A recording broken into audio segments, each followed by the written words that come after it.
Look who it is, look who it is. Hello, ladies and gentlemen, welcome back. How you doing? Welcome back and good morning if you are in the same time zone as me. Most of you are not, probably. How's it going? Happy Wednesday either way.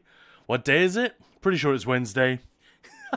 I'm just in the remaining aftermath of the crazy few weeks that we have had here. Oh, I still have a weird thing on my overlay. Let me fix that before we get started. Blurp is back and running again. Nice one. Got some new Discord drops on today. I'm interested in that. Zdenya, hello. Morning but lunch. Belorda, hello. Lily Dryad, how's it going? Alatariel, hi. That's not my catchphrase. I'm not going to say it.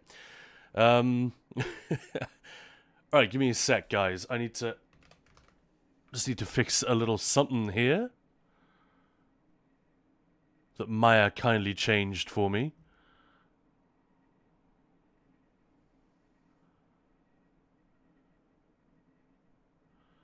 Alright. Done. I think that's all sorted. Now,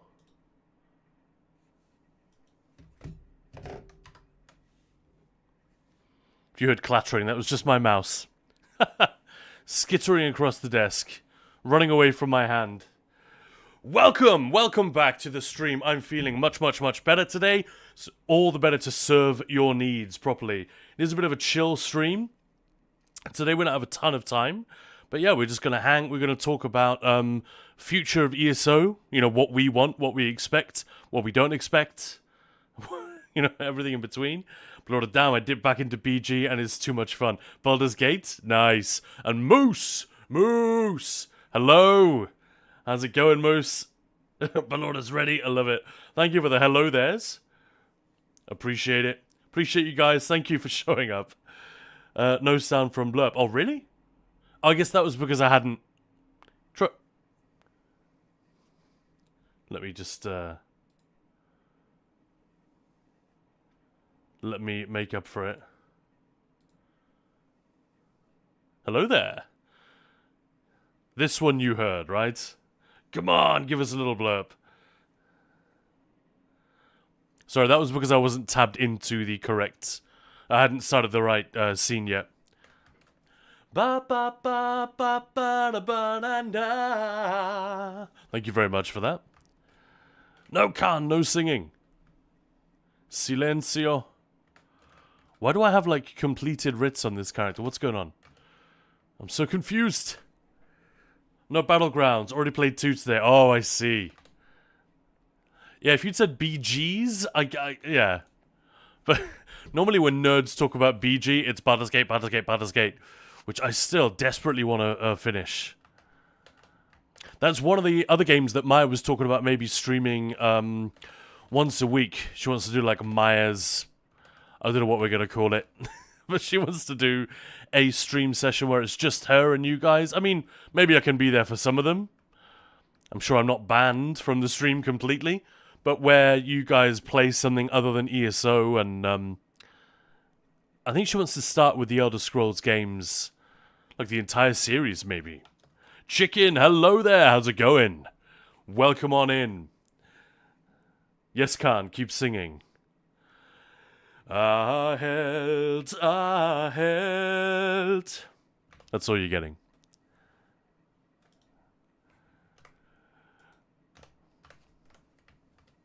I used to have a group of friends at university that would do that to embarrass each other. When we were out, especially in a very public place. Kind of like that bit in Top Gun where he hits on the chick by getting the entire bar to sing with him.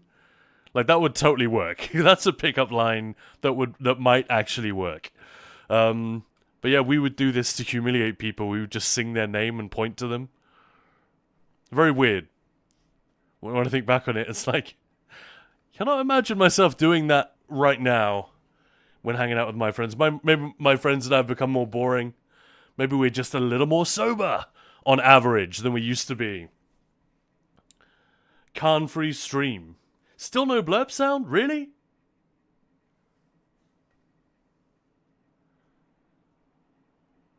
Seriously, you can't hear anything.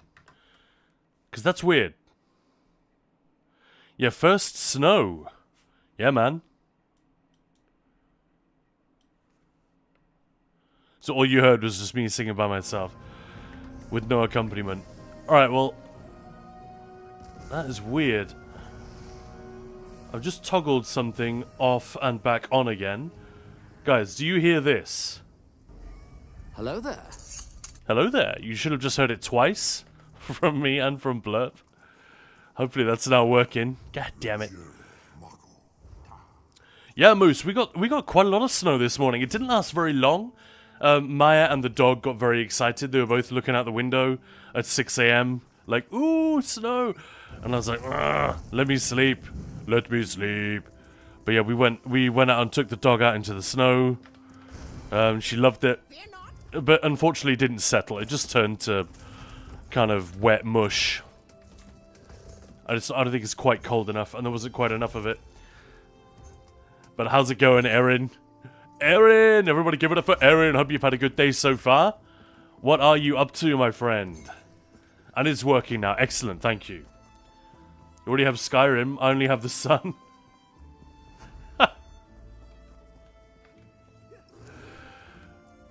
Yeah, unfortunately, whilst we are surrounded by beautiful... not quite Skyrim level, but honestly not that far off. Beautiful, beautiful landscape that evokes a lot of adventure and mystery. You know, the landscape that inspired Tolkien to write much of what he did.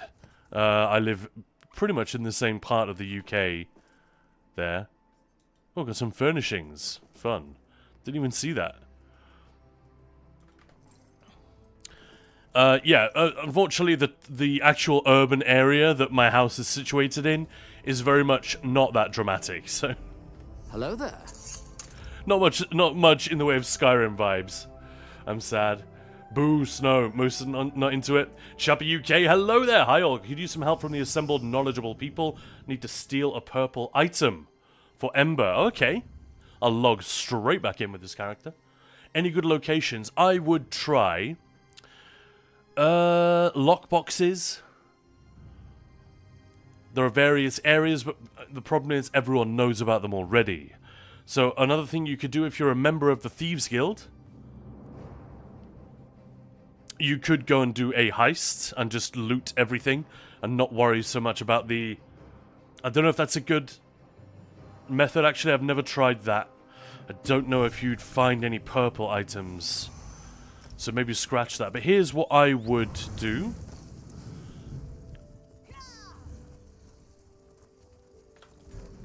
I would go to, I don't know, somewhere like Davon's Watch. One of the big base game towns with a lot of trading stores. You know, armorer, weaponsmith, you know, all that stuff. A lot of them have lockboxes. Grab a character who has sneaky deaky... like a Khajiit, or a character that has a... actually have a Darlock Bray setup saved here.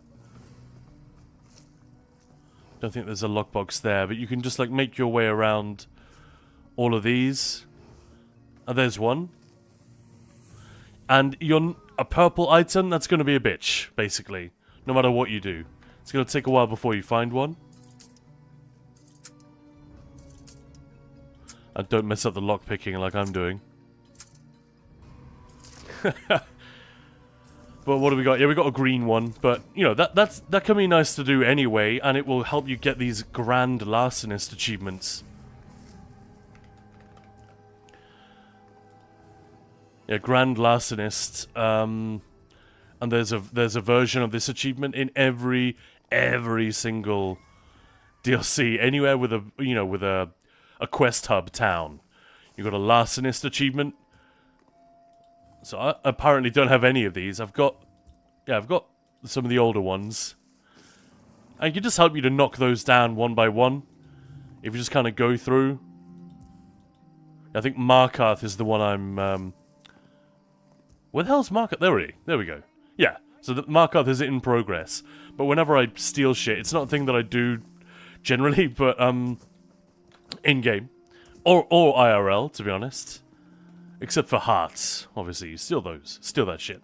Another thing I spend a lot of time on in-game, but when there are daily endeavors that are all about, like, steal shit or kill shit, or you just end up with stuff in your inventory, go and sell to an outlaw's refuge for which you don't have the lastness achievement, I guess. That's what I was going to say. Well, because as long as it's not 2 meters like it used to be, it's all cool. Yeah, fair enough. Belorda, remember to change your mundus before Battlegrounds. Just use the armory system, man. Erin, doing work, I am. Well, that's the par for the course.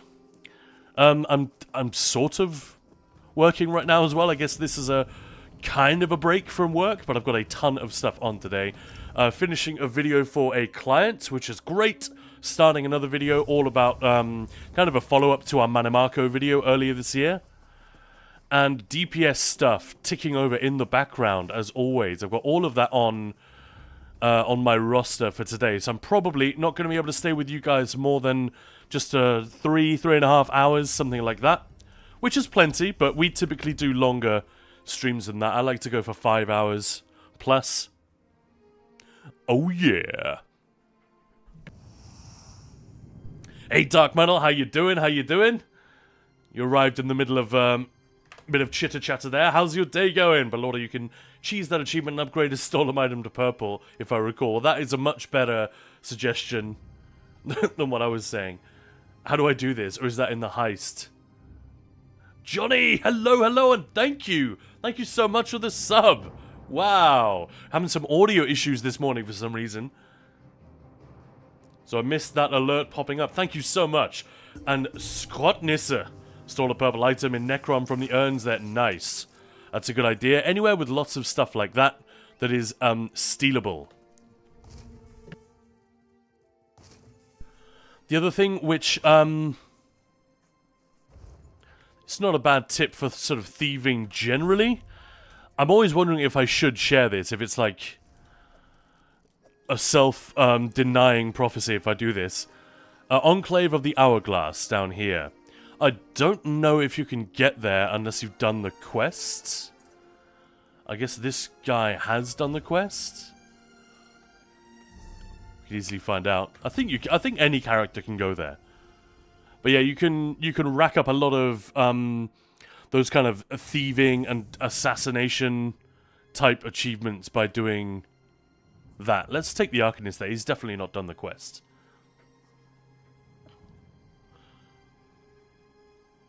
Head to Davin's Watch now, Shappy. Yeah, it doesn't need to be that city, but for example, any of the ones that you can think of, any of the big quest hubs or like big cities that you do in the course of like the main quest.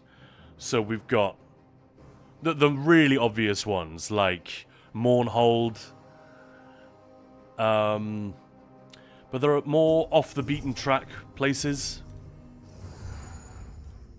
Yeah, there's the obvious ones like Wayrest, Mournhold, Eldenroot. But if you go somewhere like Volkelgard, it's nowhere near as busy, so you might not get as many thieves skulking around. Maybe Skywatch too, for that matter. There's quite a lot of stuff going on in Skywatch. And there's another good one I can think of. Stormhold in Murkmire. Technically correct. Stormhold in Shadowfen. That should have a lot of market traders up here. Around the central area. So anywhere that any town that has like that structure, but the chance of getting a purple are pretty low. So maybe try what Belorda was saying.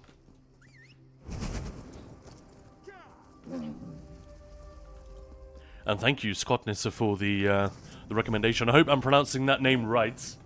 It reads to me as Danish, but of course I could be wrong about that. Mike EVG, ahoy there! I love the ahoy. Maya is Czech, as some of you may know. So that is like the standard greeting. Ahoy! Amongst Czech folks. Where was I going? I'm just checking to see that you can access that citadel without having done the quest. I'm pretty certain you can. You just go to a station, upgrade a gear piece that you stole.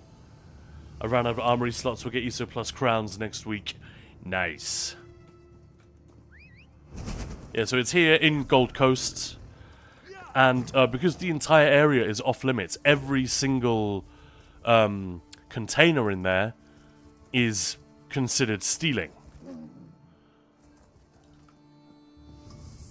So, I don't have the Blade of Woe on this dude, but...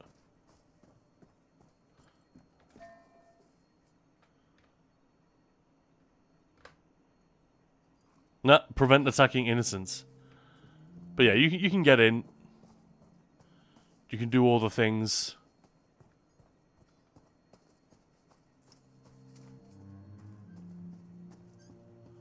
Just making sure the door isn't locked. I'm certain that it isn't. But I don't want to give a shitty advice. Yeah, there we go. Trespass. Lady Dryad, 2 characters left to writ. Writ those characters. Let's go. Polar Bear, hi Khan, and hi Maya. Hey, Maya isn't here at the moment. Work a short stream. Yeah, dark metal. But thank you, Polar Bear. How you doing? Hope you're having a lovely Wednesday. I will pass that on to Maya. She's hard at work as well. She had to make a trip to the bank with a lot of money. So I gave her a lift. So yeah, you can get into this place. Every container you find, and by the way, don't go the way I just went. Hey, thank you so much for the follow. Polar Bear's got a question. Do we know what the drop rate is for the gems for the new skill style for Soul Trap? Ooh, I think it's pretty generous, but you need to find... what are they called? Soul Reapers.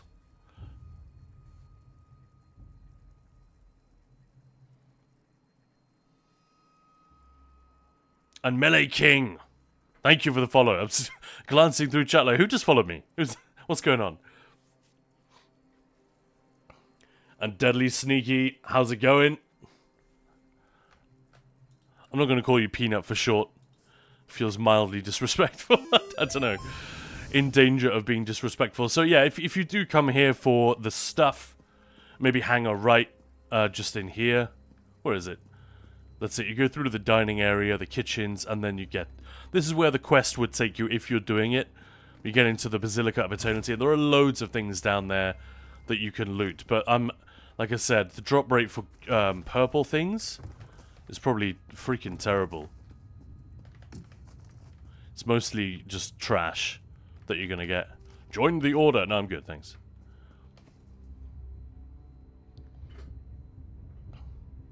Dark Metal doing good. How about you and everyone? Not doing too bad at all. Feeling a lot better. Got more energy today. Everything was just a little bit yesterday, you know. Everything was just feeling a little bit rubbish. Definitely not that sick anymore, but man, on Monday I was out of it. I just felt rubbish. Skin was crawling. Had a bit of a headache threatening, you know, all that kind of stuff. So I'm just it just feels like a weight off your shoulders when you shake off something like that. But yeah, glad to hear you're doing well. Awesome. Hello there. And I think I'll be starting a little side quest of my own called Clear Out Old Trash for an Inventory. yeah, I've got to do that one as well. Is anyone still using Briarheart for anything? And how about Olorime, Crimson? Crimson, as in the PvP set, you don't see a lot anymore. Crimson Oath is still used on tanks. Hello there. Olorime, Crimson Twilight, yeah. Yeah, you're guaranteed 1 a day. Thank you, Valora. There we go. And keep Olo for 3 DD runs. Get rid of the Twilight. Yep. I tried to read my first Danish sentence yesterday, like really read it, and it was so hard. No prizes for guessing whose influence that might be. The soft D is what throws people off. So for those who don't know, Danish has the standard D that we like, Danmark, you know, Denmark, Danmark. But it also has a soft D if you put at the... It's not just at the end of a word, but generally at the end of a syllable or a word, you can have a D which is soft, such as the word for food, which is spelt M-A-D, but it's not pronounced mad, it's pronounced mel.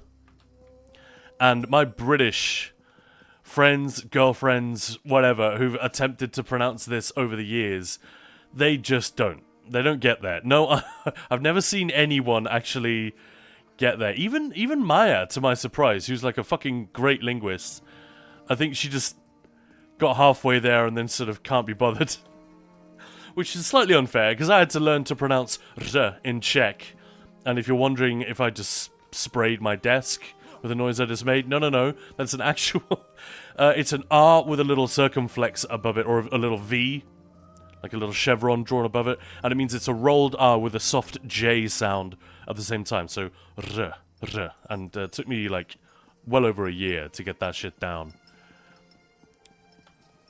But it's still, like, when I'm reading a sentence in Czech out loud, and I see that pronunciation coming up, I sort of steel myself.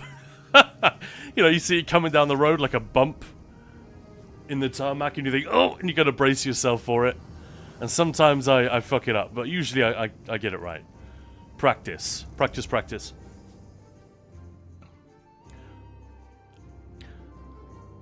Yeah, Chapper UK, no worries, a pleasure. Never thought about upgrading a weapon. That is a really good idea, isn't it? Didn't know it was Czech. Well, it's not just Czech, but it's, you know. Erin, absolutely, yeah. You did fine. No, it was terrible. Writ and tear. Writ and tear until it is done. That's how we do it around here. Erin, speaking of that, let's go do some bloody writs while we're at it. I haven't done them in ages, it feels like.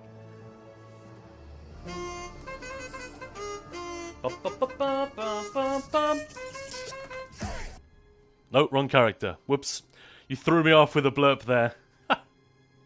And it was not terrible. Should we try to have Khan read out what awfully long word I sent you? No. Don't do it. I haven't been to Denmark in, like... I haven't been back to Denmark since before the pandemic. My grandmother died, and my granddad moved in with she got another lady, and she's not particularly interested in his family. Like, she's nice and everything, but she doesn't want any... I think she just doesn't want to be reminded that he had a life before her, despite the fact that they met so incredibly late in life. That's a bit of a disappointment, but it takes away one of the big reasons I would always go to Denmark, like, every year. My mormor, she was sort of the matriarch and kept the family together, and without her, like, nobody keeps in touch anymore. It kind of sucks. Also, the pandemic threw everything off, and Maya didn't have a passport for a while, so yeah, other reasons. Polar Bear working and lurking too. Love it, Valorda. Yes, please post that. Mike EVG. Finally listened to Sleep Token the other day. I saw this. I'm afraid it wasn't my cup of tea. I didn't like them at all when I first listened. I was like, what the fuck is this singing? People think this is good?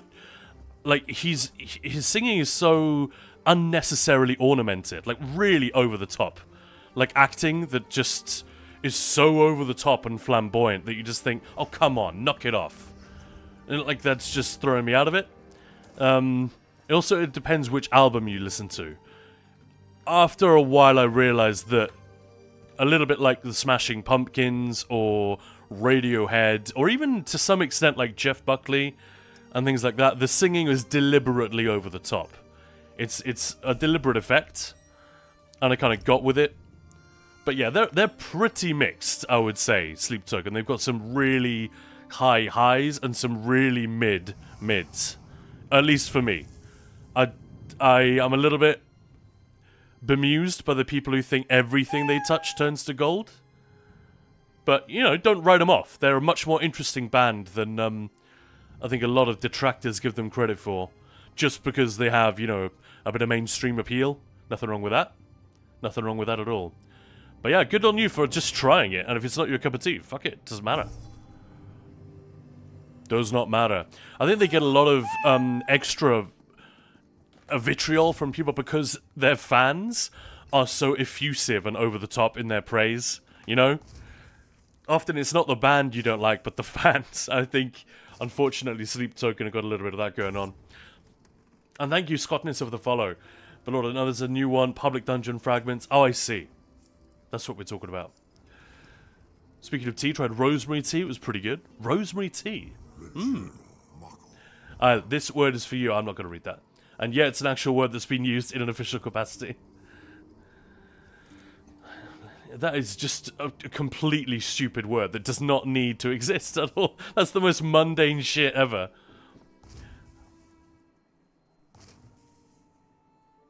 That's dumb.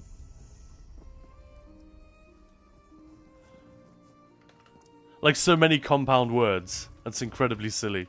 Doesn't need to exist. It seems to me, but what the hell do I know? Maybe someone in the official capacity. Dark metal following you? Never. But to be sure, don't check your closet. Hey, Grey Kirk, how's it going? And thank you for the floofs. Treat for the floofs. Does the dog want anything, I wonder? Treat. Oh, one eye opened, ear twitching. Oh, the tail is going, the head is up. What? Huh? Do you want a treat? You're a good girl, come on then.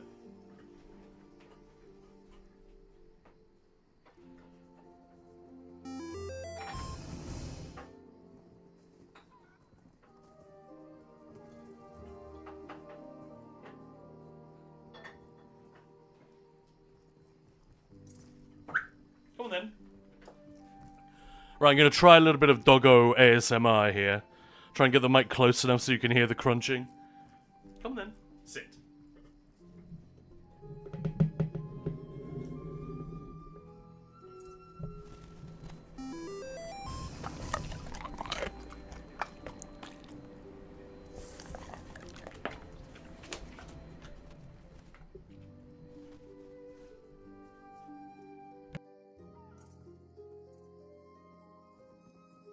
There we go.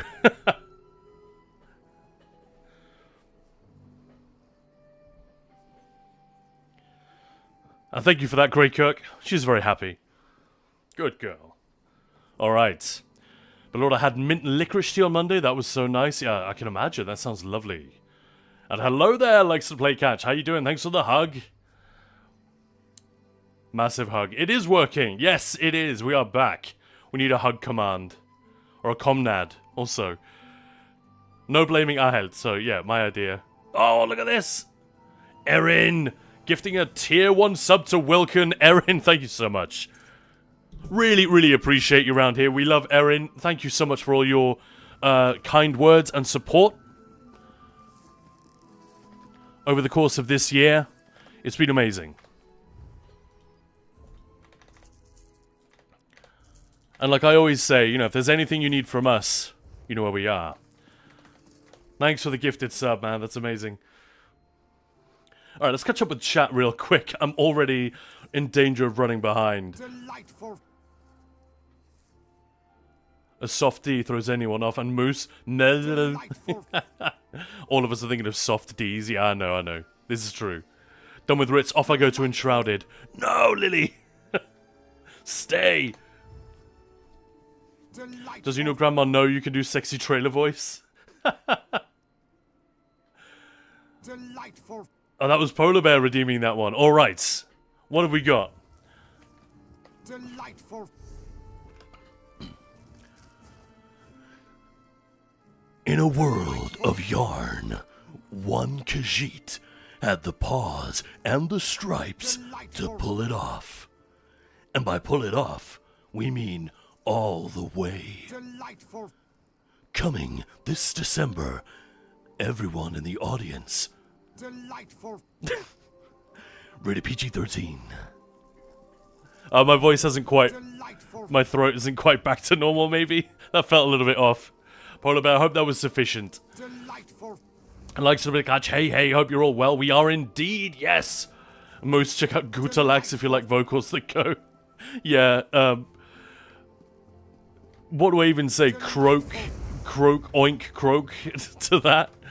Yeah, Gutalax is ridiculous. And hey, Blunt Trauma, how you doing? Never been so happy to welcome in Blunt Trauma before. That's not a thing that we're usually happy to see. And Dark Metal, what the hell? Delightful. You're delightful. No, you. Thank you so much for all the bits, man. Delightful. for such a wonderful way to troll. It makes it so hard for me to read all the chat. Willow says hi too. Ah, lovely. light for Hey Willow. Very true, that word did never need to exist. And Lord Khan, I stared at the word and it encouraged me to read the sentence I wanted to read. Fair enough, fair enough. Ellie Scout, thank you so much for the follow. Appreciate it. Sorry, it took me a minute to get back to it. Yeah, hey Catch, hey Willow. And Blunt Trauma in Twitch as well. Man, I've been having a really hard time playing ESO lately. Sorry to hear that. Came back to run a call with some friends and still just don't want to be logged in. Ah, that sucks. See if you can figure out what it is and just take a break for a little bit. I have, it's tough with running groups. I had several that were just like dumped on me because very unfortunately we had Otto leave because he just needed personal stuff and moving house and all that stuff. So he was the raid lead for our Leo group, which is like a very, very high level group which runs twice a week. And suddenly he had to go and there was no one else to lead the damn thing. Sin moved for work and other stuff as well, so he dropped the group as well. And Mo had to just take a bit of an absence. I'm still not sure when he's coming back, but we really hope he'll be back soon. And that meant all three of our big prog groups, actually Jester took over another one when Otto had to dip out. But yeah, they all got thrown at me. There was nobody else to lead them. And that was tough, I'm not going to lie. That was pretty rough. You know, suddenly having to step up and do all that, but provided you bite off what you can chew and you choose what you are giving yourself, it should be fine. And, you know, but if you're not having fun with something, can it? Like, honestly, it seems very simplistic, but be prepared to just walk away with apologies or ask people to help. Like if a group is just too much, say guys, I can't hack it.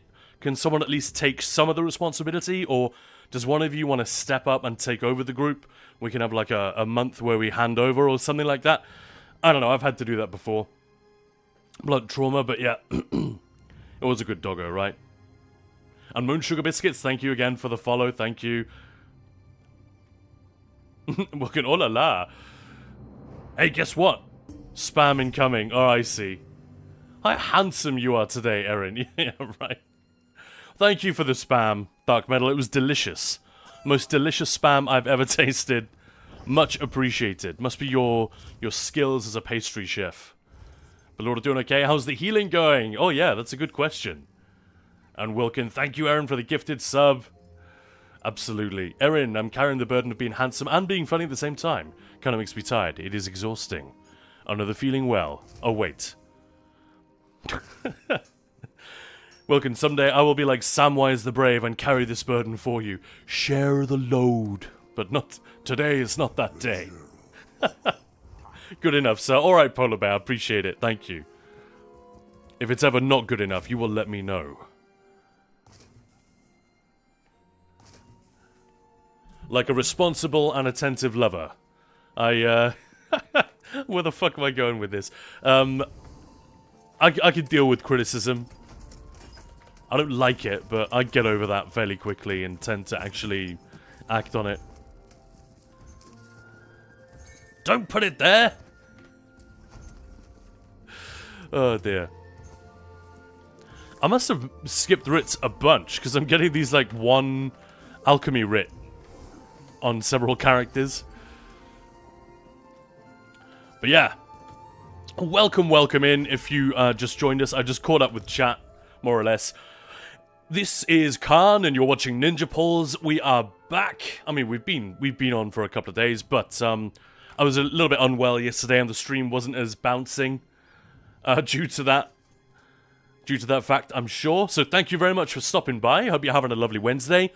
Very chill stream today. What I want to do in a little bit is talk about what we hope ESO is going to do or not going to do in 2026. I think some predictable responses in our minds already. Can't get enough of that delightful. Yeah, man, we gotta give David Shaughnessy credit where it is due. That man is an absolute legend. His ability, And he doesn't even have one of those voices that you hear and think, oh my god. You know, like Vin Diesel has this crazy, weird and unusual voice. When you hear it, you just think, wow, that's a really unusual instrument you got there. I wonder what you can do with it in terms of voice acting. David Shaughnessy's just got a lovely English speaking voice, but what he can do with it, holy crap. So this is High Kinlord Release. It's Sir Didymus from Labyrinth. He's done a bunch of the High Elves and the Dunmer in this game. He's done loads of animation. He's in lots of the Star Wars animated stuff, and I've become, partly because of High Kinlord Release, that is such a memorable performance that I can always spot him now. Almost always. I didn't clock him in Indiana Jones. He does Marcus Brody in the latest indie game. And his impression is so fucking good. He and Troy Sanders, like, holy shit. So, not Troy Sanders. That's the guy from Mastodon. You all know who I mean. But yeah. Credit to David Shaughnessy for the delightful. Absolutely. Was fun with Otto yesterday? Yeah, good. I just now learned that Gutalak's a Czech. Oh, you didn't know that, Moose? Yeah, I was not surprised at all. I think in Czech Republic and Slovenia and that area, that part of Central and Eastern Europe generally, I think that grindcore, sludgecore scene is, you know, the happy grindcore scene is actually pretty bouncing. There's like a festival. It might even be called Grindfest, which just sounds like a description of MMO gameplay. But mates might have been sending. We've been sending each other videos of this stuff for the longest time because we are, you know, we're big metalheads, but we also find it hilarious to laugh at like the weird soft underbelly of like extreme metal. Very, very funny. Likes to play catch. Got a new toy yesterday and another delivery today. Guns N' Raiders. Howdy. Hey, how's it going? Dark metal, not a problem at all. Sharing someone's load. Thanks. That is some niche. That's, yeah. Pretty niche entertainment right there. Agreed. Good points. What's the toy likes to play catch? Giving myself toothache on the other side by trying to eat some cheeselets, but gums are doing good. Thank you. Glad to hear it. That's a weird and rough thing to go through. I can only begin to imagine. But yeah, I hope whilst recovering, you can make sort of everyday things as normal as possible. That's often the biggest issue, isn't it? Like, the recovery is one thing. The injury or the pain management or whatever it is, that's one thing. But the way that it can prevent or get in the way of certain things which we take for granted. I don't know. I'm just thinking out loud here. I can just... It kind of makes me slightly triggered just thinking about it. So I'm sorry, and I hope your week is going well. Likes to play catch. Hope you're having a good one. And thanks for being here with us, man. I like to play catch. Yep, sorry, I already read that. ESO's going single player. I'm calling it. Troy Baker, that's it, yeah. Thanks, Dark Metal. You got my back. Yeah, sad to hear about the toothache, but nice that the healing is going well. Indeed, yes. Grindfest, where we'll all be grinding everyone at everything. Yikes. So you won't share someone's load, but you'll do that. Delightful. You could dish it out, but you can't take it. I see how it is. I see how it is. Delightful. Delightful. Thank you for the bits. I don't even know how many this is. It's too difficult to keep up. That's what he said.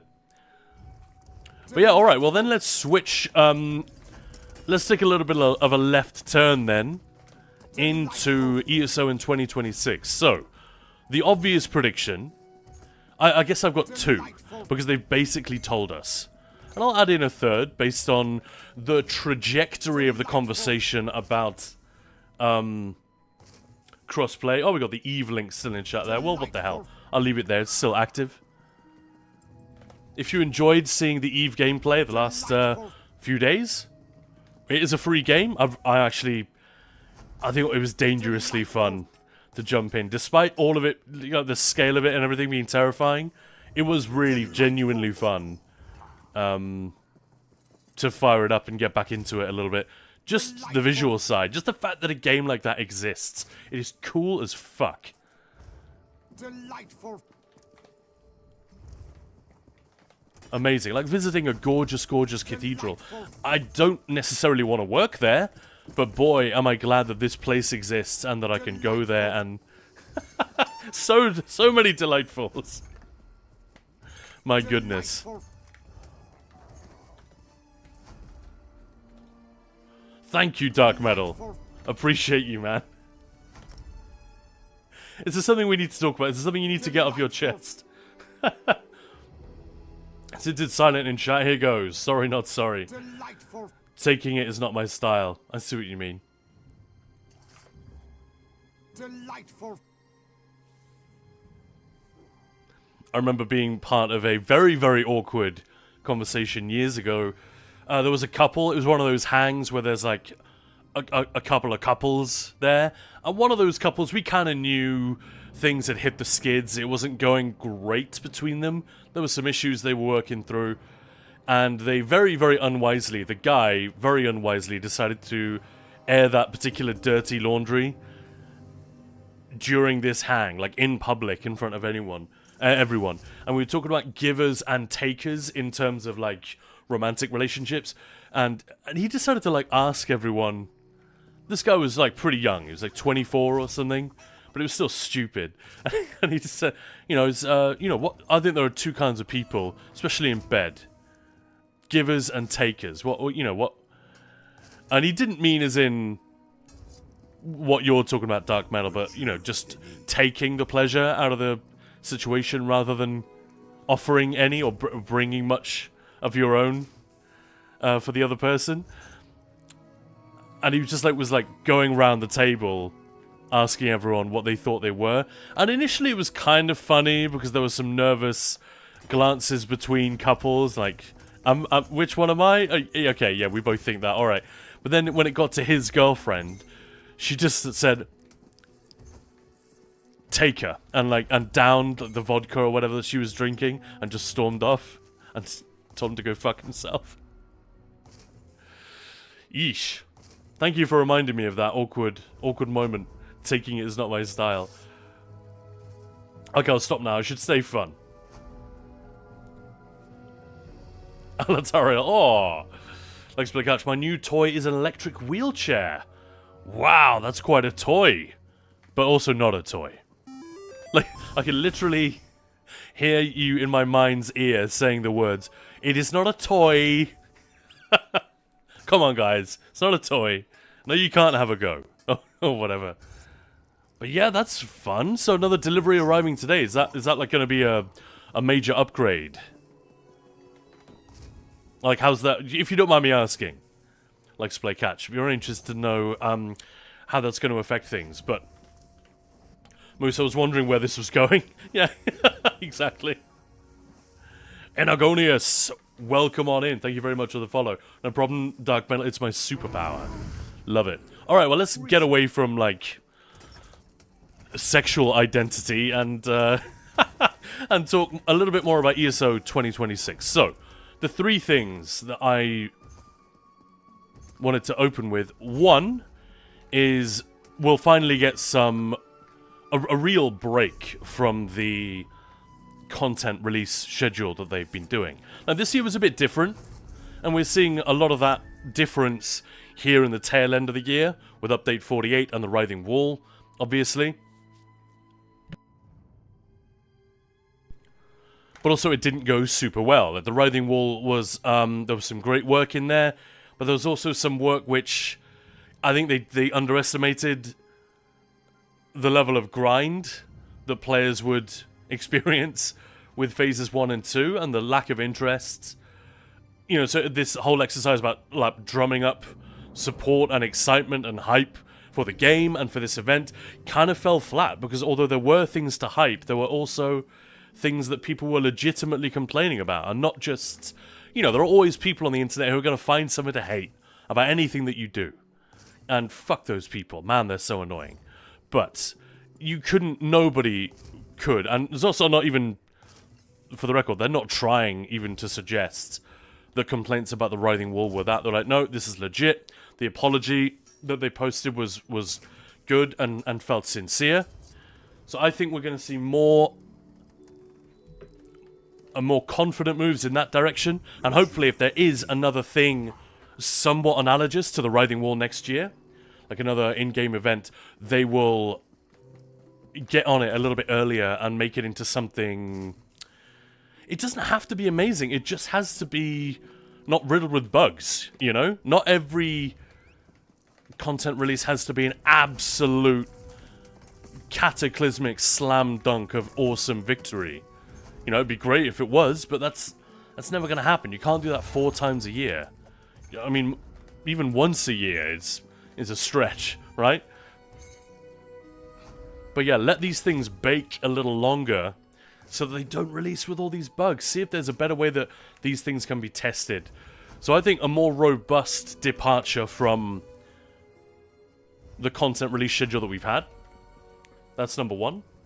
Likes to play catch. My delivery today is a new knee brace to help me move around the house better. Well, that sounds, fingers crossed, that it's going to be like a nice little bump in quality of life. Always a good thing to hear about. Thank you for sharing that. Enogonius, glad to be here. I lurked for a bit. Now I decided to give a follow to come up more often. Oh, thank you. Thank you very much. Appreciate everyone out there who's lurking, sitting through ads, anything like that. But also people who are chatting, keeping the stream busy and buzzing. Love it. And of course, those who've subscribed or have like become members on YouTube or donated on Ko-fi, for example. Love you guys. Really, really appreciate it. It's massive. Guns N' Raiders, howdy there. Yeah. Don't abandon dungeon DLCs. Yes. I very much hope that we'll see another 4 dungeons next year, or at least if they don't do it, now that they've teased us with that dungeon release schedule again, that there's a very good reason, like a new arena or another trial or, I don't know, something in lieu of a second dungeon DLC. I'm not going to go so far as to make that a prediction, though. So my first prediction was a more interesting and different release pattern. So maybe we'll still get the 4 quarterly updates, but the way that those arrive and what they contain, I'm hoping we'll start to see some improvements and differences in that area that are meaningful to players. Obviously, unshackling themselves from the they were chained to the radiator of that particular content schedule, and it would just become a huge burden for the devs. So definitely a good thing for those guys, but you know, we want to see that now come through for the players, because you know there's like an 18-month to 2-year pipeline of stuff after the studio decides to do something different. It's a long time before we see or even hear about those changes in course, you know? I think Brian Wheeler even used that expression in a recent thing they were talking about with regard to Vengeance. I think it was, you know, turning the ship. It's a big old ship. It takes a long time to turn. And it was great, because that's an analogy I have used when people get frustrated with a particular patch and they want changes. It's like, well, yeah, they work. There's like a big lag between them deciding to do something and us seeing the results. And it seems obvious, but I think it's very easy to miss when you are a consumer of a live service game. You're an enjoyer of this thing, and it seems possible that they can just update it, just fix it. Come on. And yeah, so I was glad to hear him reach for that same analogy that I was. Major expedition unlocked. That's very well put. AD does need an intervention from Zos to make a comeback. Guns N' Raiders wants to know when Zos concludes that AD is taking Cyrodiil. Well, if Gilliam has his way, it'll be the Daggerfall Covenant. Do you remember that during Tenfest? When we asked Brian Wheeler? Well, we asked everyone. I think everyone that we could. Gina wasn't on with us, though, so we never got to ask her. That would have been fun. But I think we asked everyone, who do you want to win the Alliance War in Cyrodiil. You know, if you could decide. And I think Gilliam's response was the most interesting. Because he said Daggerfall Covenant, because that alliance is the most, like, philosophically, ethically sound. It actually has an ethos. The others are just alliances of convenience in the pursuit of power. But Emmerich, you know, kind of has a vision, at least, which is more than you can say for the others. I like that. I like that he'd actually thought about it. That's cool. Guns N' Raiders, what do you mean a comeback? AD are the clear winners for the throne. In seriousness, though, it would be nice to continue to OG's story. Even more so.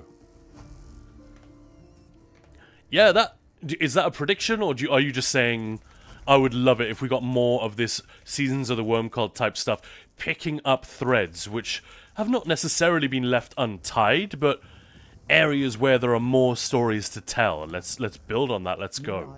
Like, what happens with High King Emmerich, for example? What's going on with Queen Irene these days? I think that would be a very cool thing. Doesn't have to be every year. But I'm so well aware that the fan favorites tend to be those stories where it's either like Orsinium, where there's no Daedric threat, there's no grand nonsense, really. It's just an issue of local politics and culture, really. And that gives you, working on that canvas, lets you get really deep with characters and, well, and the culture of the orcs, which is, let's face it, give us more. Give me all that stuff. I want to know. And especially if the writers are smart and they do good world building, which generally the folks at ZOS, they're pretty good at it. Especially for people who work on an MMO. Like, MMOs are usually, let's be real, it's, in terms of story content, it is very much fast food. No one's even going to chew on this, let alone taste it. Let's just churn it out. Nobody will give a shit. We just need a platform to rest, you know, a foundation to rest our systems on. That's not me shitting on the genre of MMOs at all. It's just the way it is. But probably because of its ties to the Elder Scrolls and the fact that Bethesda were very keen to not, like, besmirch their own IP with this. Much like Star Wars, The Old Republic, they got BioWare, a studio famous for its narrative video game experiences, to develop this game. Same with ZOS. There was a lot of pressure put on them from the beginning, I think, to tell better stories than are typically done in this genre. So, yeah, that could be cool. And ZOS must be aware, like I said, that the fan favorites are often these things which don't have anything to do with grandiose, you know, interdimensional invasion. Sometimes they do, like the Clockwork City is a lot of people's favorite, but I think, again, it's not because of the fact that it's all this Daedric war boiling in the background. It's probably in spite of that shit. And it's the fact that they focus on characters in this new place. This weird place. What if this magical place could exist? What might happen? Those are interesting jumping off points. Breton Schmetten, Guns N' Raiders. Oh wow, lots of stuff in chat here. I love it. Yeah, turning the ship is a big ship, so basically the Titanic. Kinda. Like some Lake Arch. Yeah, exactly, with a wheelchair. It also means I can do the old school runs too. I can do the school runs, not the old school runs. As I'm not too far from the house. Nice, I see. So in a car for a few months until they deliver the brand new one. I can be mobile. Excellent. Well, I'm really happy to hear all that. Thank you. Thank you again for sharing. And Belorda saying, just checked, Grey Host is yellow. It's too yellow at the moment. Well, you know what to do about that, Belorda. Get up in it. Get up in it. Fix that. And cleaning out old sets. Suddenly I'm no longer needing transmutes. Been transmuting so much crap ever since coming back. Yes, exactly, right? or that Yolnacrin that you don't need very often anymore. You might need a couple of sets of it, whereas you used to have, I don't know, if you're like me, you probably had 6 sets of Yolnacrin back in the day, because it was just everywhere, right? Every tank character was typically wearing it in trials anyway. You'd always have a tank in Yolna before the Arcanist came along. What else have we got?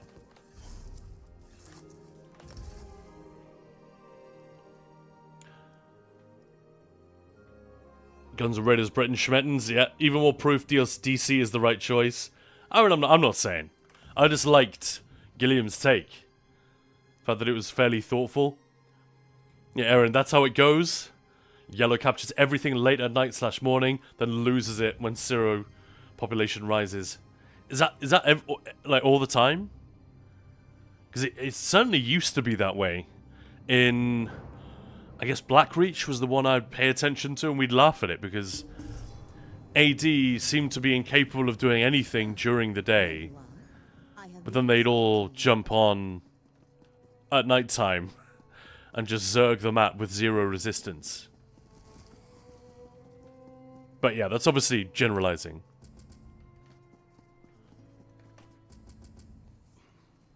To the Smurfs! To the Balorders! Dark Metal. Could be fun to have ESO Dark Brotherhood 2 or Thieves Guild 2. Well, we know we're getting something to do with the Dark Brotherhood.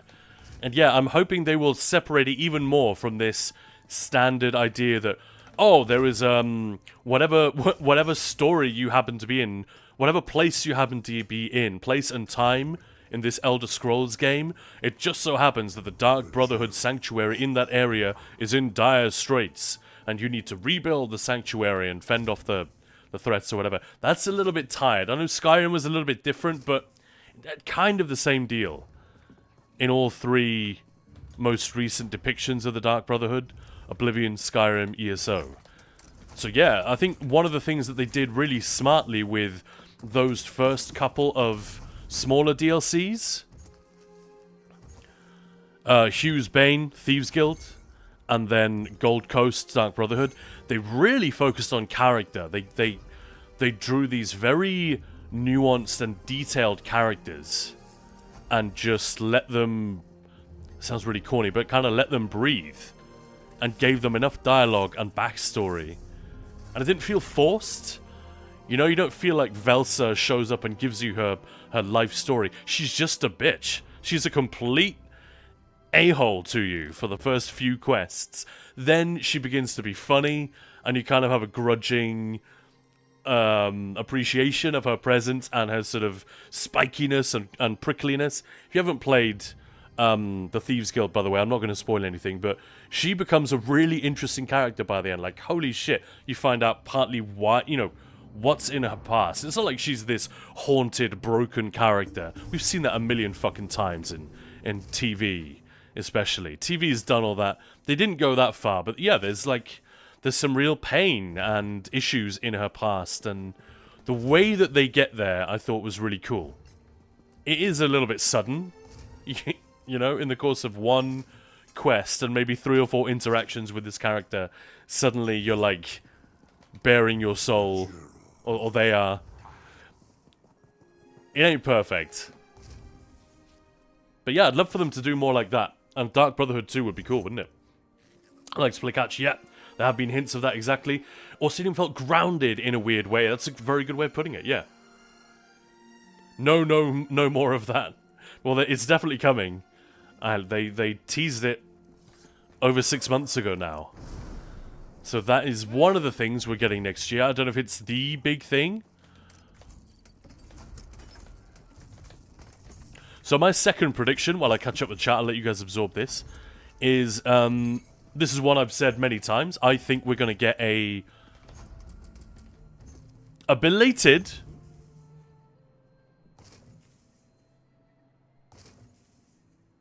Why is my phone going off?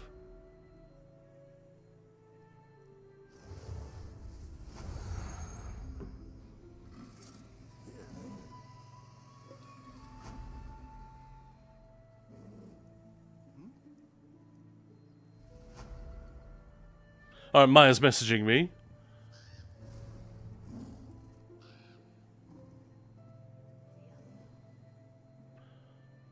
She's saying, like, what are you up to with this video? Is it uploaded yet? I was like, kind of busy. Should I take a minute to upload this video? Alright, well, maybe I'll just have to do that real quick. Give me a sec, guys.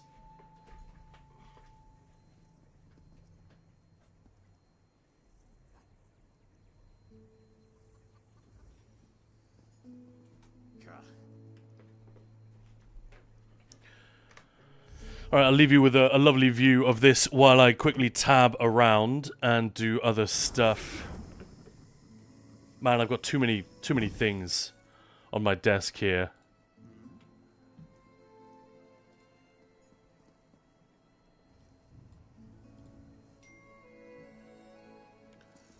Alright, so I'm uploading this video to YouTube.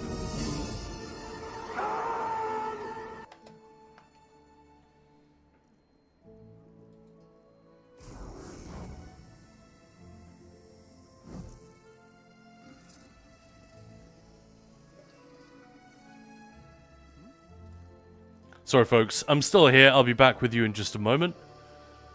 I just need to get an upload started.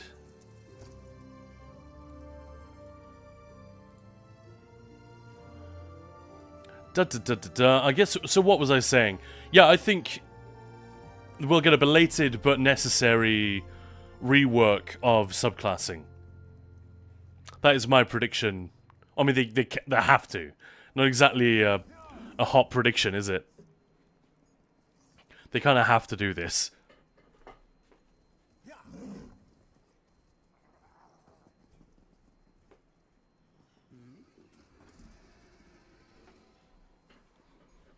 Alright. That's all done. Now we're back. Sorry about that.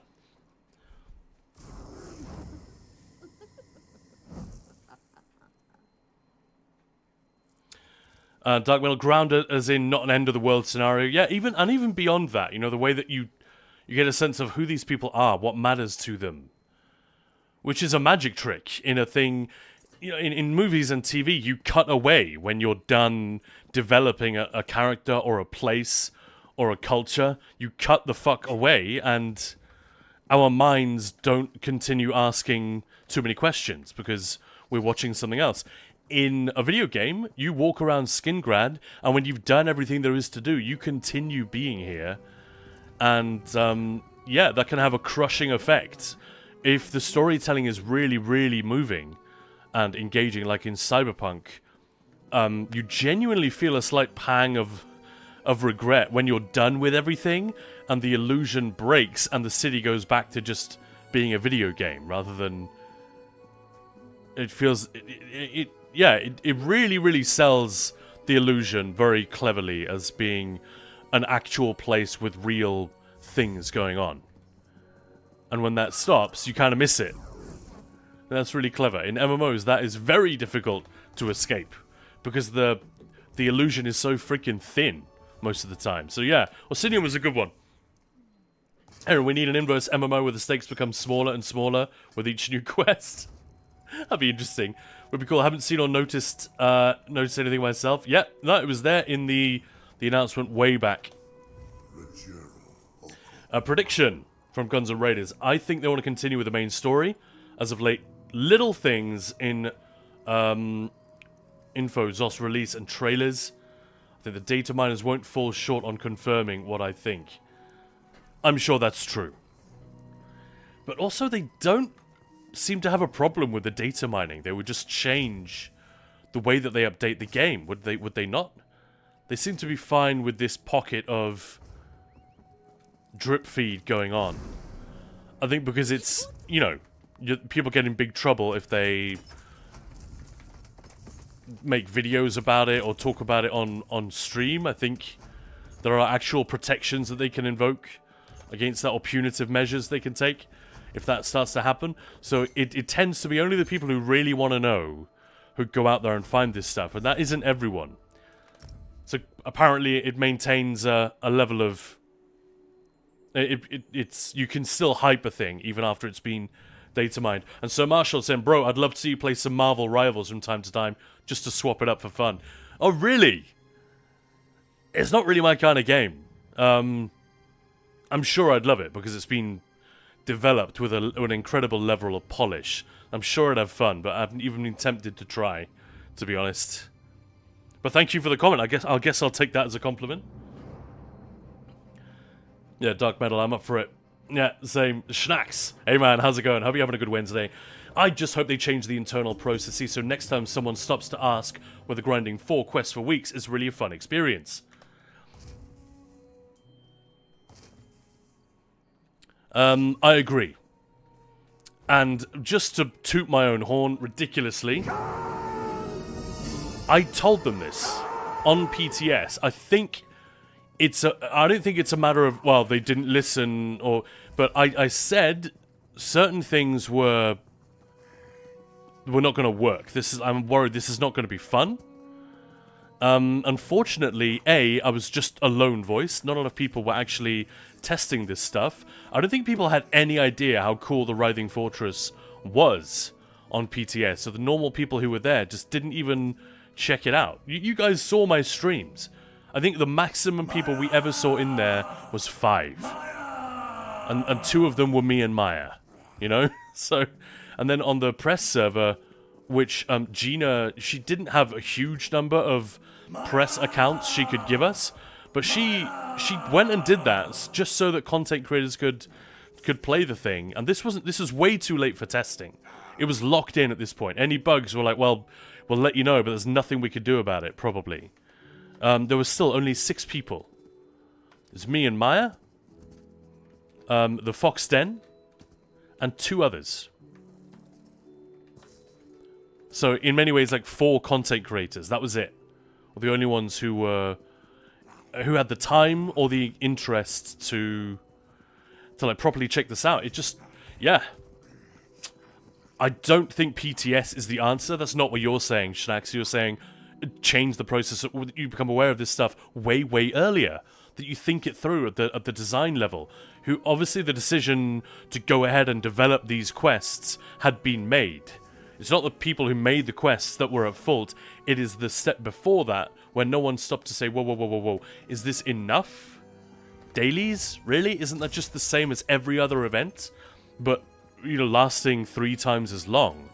So we gotta have something cool. You know, for want of a better word, we gotta have something cool right at the beginning. We can't wait until Phase 3 before the cool shit starts. So yeah, I'd agree with that. 100%. And I think that's... I'm not going to make a prediction of success, but I'm going to make a prediction that that is a thing that they've already taken in hand. Because they seem genuinely dismayed by how the Writhing Wall thing went down. It's been one of the big showcase things for their release calendar this year, and a lot about it was very cool, but it was definitely spoiled. To whatever degree... You know, we can personally decide to what degree it was ruined. Some people think just a bit. Some people think utterly. Everything in between. But you definitely don't want that. You don't want to kneecap your big events for the year in the way. So that's a real shame. Every next DLC solve the bumpy road problem in elsewhere. Yeah, potholes. Chub UK. Now, thanks. Now I have Ember's favor. Excellent. Lovely. Not enough greenery in Alikir. Need to fix that too. What, you drawing some sort of a forestry commission to stop the spread of the desert sands? Or...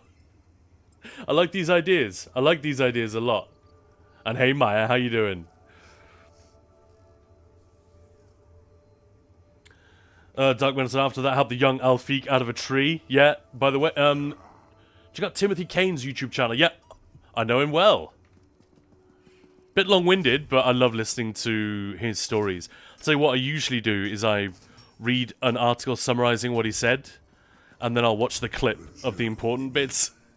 I'll confess, I think I've only watched one of his videos from start to finish. Maya! Maya! But yeah, thanks for that tip, Cyborg. So this is Tim Kaine is one of the guys who worked on the original Fallout game, the OG. And, yeah, he offers industry insights from a veteran working in the industry who seems to have got out of it around the time that, gaming exploded in recent years.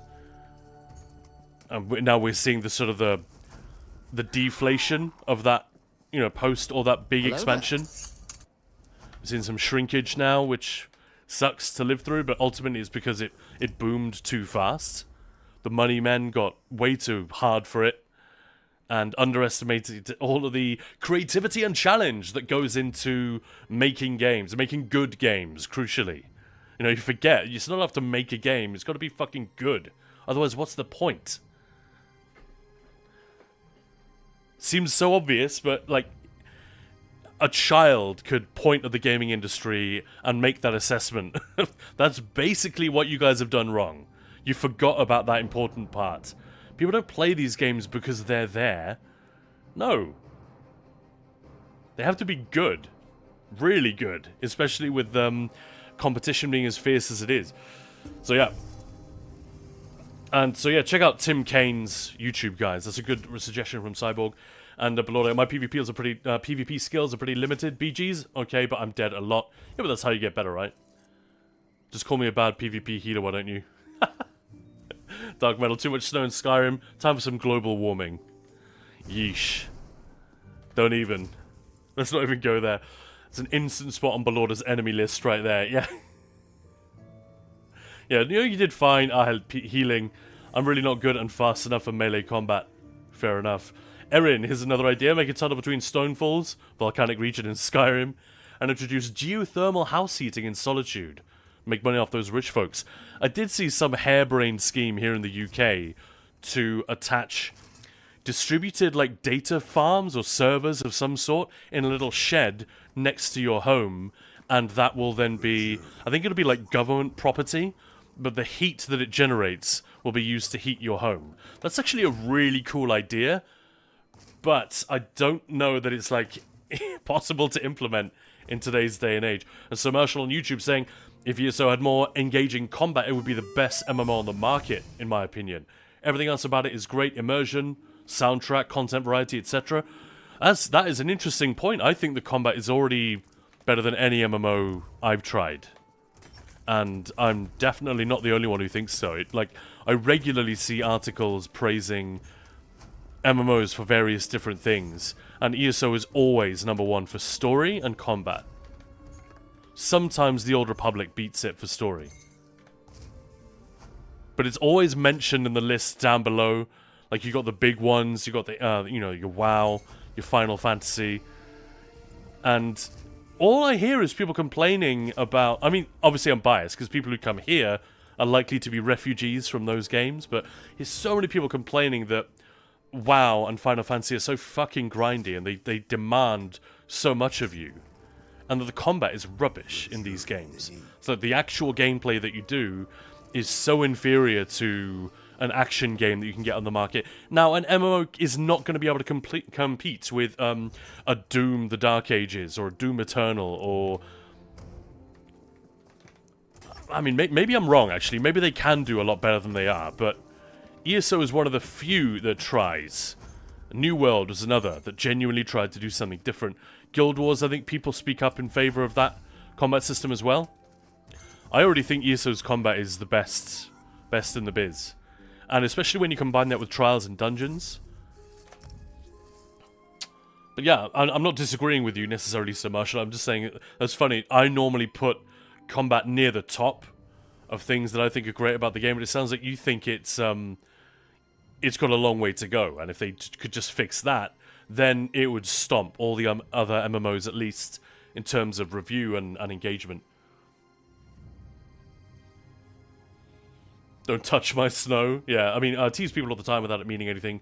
Maybe Zos is doing the same. Maybe yeah. Wilkin, let them add contracts for other players in the Dark Brotherhood. Yeah. I would actually love that. That could be really, really interesting. Yeah, smart. Geothermal energy, right? Just give us ganking NPCs. Yeah. Yeah. I had to reread that twice. I don't even want to know what you read the first time. Erin, we're not melting all the snow. Me and Dark Metal are collaborating on a new house. A house heating solution business in Skyrim. Yeah, subclassing rework. Yeah. Sweet baby rares. Wouldn't that be nice? Like I said, I think that's a safe prediction. The two that I've made. You know, we're going to get, at last, some more diversion away from... is diversification? Oh, maybe that's not the right word. But, you know, moving further away from that release, that content format that we've had for so many years. Number one. Number two, finish... Not complete, but, give us that subclassing rework that, you know, maybe should have been there part of the original package. Who knows? I don't think either of those are out there. And the third one, I think we're going to hear more about crossplay during the year. Not like as a big announcement early in the year, but they keep making noises about this. And much as I hate the fact that the YouTube grifters might actually turn out to be right. You know, there's people who are completely full of shit. This means subclassing confirmed for... Sorry, crossplay confirmed for ESO. No, it fucking doesn't. No, it didn't. No, it doesn't. No. Fuck off. You know? I hate that. I hate that knee-jerk, let's make a completely bullshit YouTube thumbnail, and I'll figure out what to say in the video afterwards. So many people did that who never make content for ESO. Not a single ESO content creator really went there, because, at least not that I saw. You know, there was definitely some of that, like leaning into it, the hype for this idea, but maybe we keep hearing little mentions of it. I think, was it Kevin Gaboli just the other day who mentioned something else about it? So, I don't know, it feels like they're getting ready to tell us something. Maybe in the next 12 months. But who the hell knows? That's a more outside one. And, Runzar, ESO Combat is far better than Lord of the Rings Online, could ever hope to be. The community is measurably less toxic. I'd imagine Lord of the Rings Online was, not the most toxic gaming community out there. I was reading some interesting stuff about Arc Raiders. Basically, long story short, if you play on console, you're surrounded by dicks. If you play on PC, it is like something like half the number of... It was like a relatively small sample size. Like a couple of hundred matches played on console, on PlayStation specifically, and on PC. You guys have probably seen this already. But yeah, the PlayStation players were way nastier. So play on PC and turn off crossplay. That's the lesson. So if that carries over to ESO, maybe we should let Zos know about that already. Guys, make sure you include a button so we can turn off crossplay, so we don't have to play with any of those console reprobates. I have no idea. Arc Raiders is obviously a very new game. People are hyped for it right now. It's very hot. It'll probably settle down and there won't be as much difference, but I thought that was really interesting. So Marshall, ESO is way too easy and floaty to be the best. There's enough weight to your actions, your inputs aren't snappy and responsive enough. I agree with the last point. They could be a little bit more responsive, but like that will vary a lot depending on where you are in the world. But also the floaty thing, they can't really do crazy, stupid animations that you'd get in action games. And I don't mean stupid as in they are shit and bad. You know, they feel right and they make sense. If you're playing something like Dragon's Dogma, for example, Dragon's Dogma 2, which we played as part of Games Fest just a few weeks ago. The combat in there is so great. It's exhilarating. It's really cool. But would it work in ESO? I don't think at all. It would throw me out of it completely, because the difference with those games, Dragon's Dogma, the world building, the storytelling is fucking laughable. They don't even try. Not really. It's like, no one's here for the story. Let's just say some epic things like Elden Ring, thou must, canst, dost thou, remembereth. You know, thou canst, all this kind. They just throw a little bit of that juice on there and hope that you won't notice the story is hot garbage. And I'm not even slating it. They do not spend their money, their budget on that. They focus on the freaking combat and the way that the world feels when you're exploring it, and that is awesome in Dragon's Dogma. It's really, really strong. However, if you were to transplant that type of combat system into this game, I think it would cause more problems than it would solve. Because it won't fit. This is a world I'm supposed to take seriously, and ESO's combat is already a bit of a problem in that regard. Like, as soon as the fight begins, storytelling kind of withers on the vine because it's too easy, like you said. But if you have this really exaggerated, gamified combat system with wow, whoop-ah, you know, you see a lot of stuff about this. People think that the animations are a little bit underwhelming. I don't know, I think they could do more to spice it up, make it feel more snappy, but I would be surprised if it worked. If you could take a really over-the-top anime-style combat, which works perfectly well in other contexts, I would be amazed if it worked well here. It's a bit of a hard nut to crack, that one, but yeah, I kind of like the take. Kind of clickbait is crazy. To be fair, Black Desert Online disproves your point. It has incredibly diverse combat in an MMO environment, but I understand what you're trying to say. No, I'm not saying MMOs can't do this. I mean that a world which is supposed to feel grounded. And I would actually use Black Desert Online as an example of what which proves my point. It is completely silly and over the top, and it works for that game. In an Elder Scrolls game, it would be weird. Like Monster Hunter is another one. I think there's a cultural clash, and it would have to be. I think it would take a very, very confident and clever implementation to even have a chance of succeeding. I'm fairly certain it wouldn't work for me. Like, I would probably walk the fuck away if the combat started looking so silly. Because although I love talking about UX, you can't take the UX from one game that's worked really well and just transplant it any way you like. It has to feel of a piece with that particular world and its fans. You know, the players who are sitting there and have certain baggage and expectations as part of it.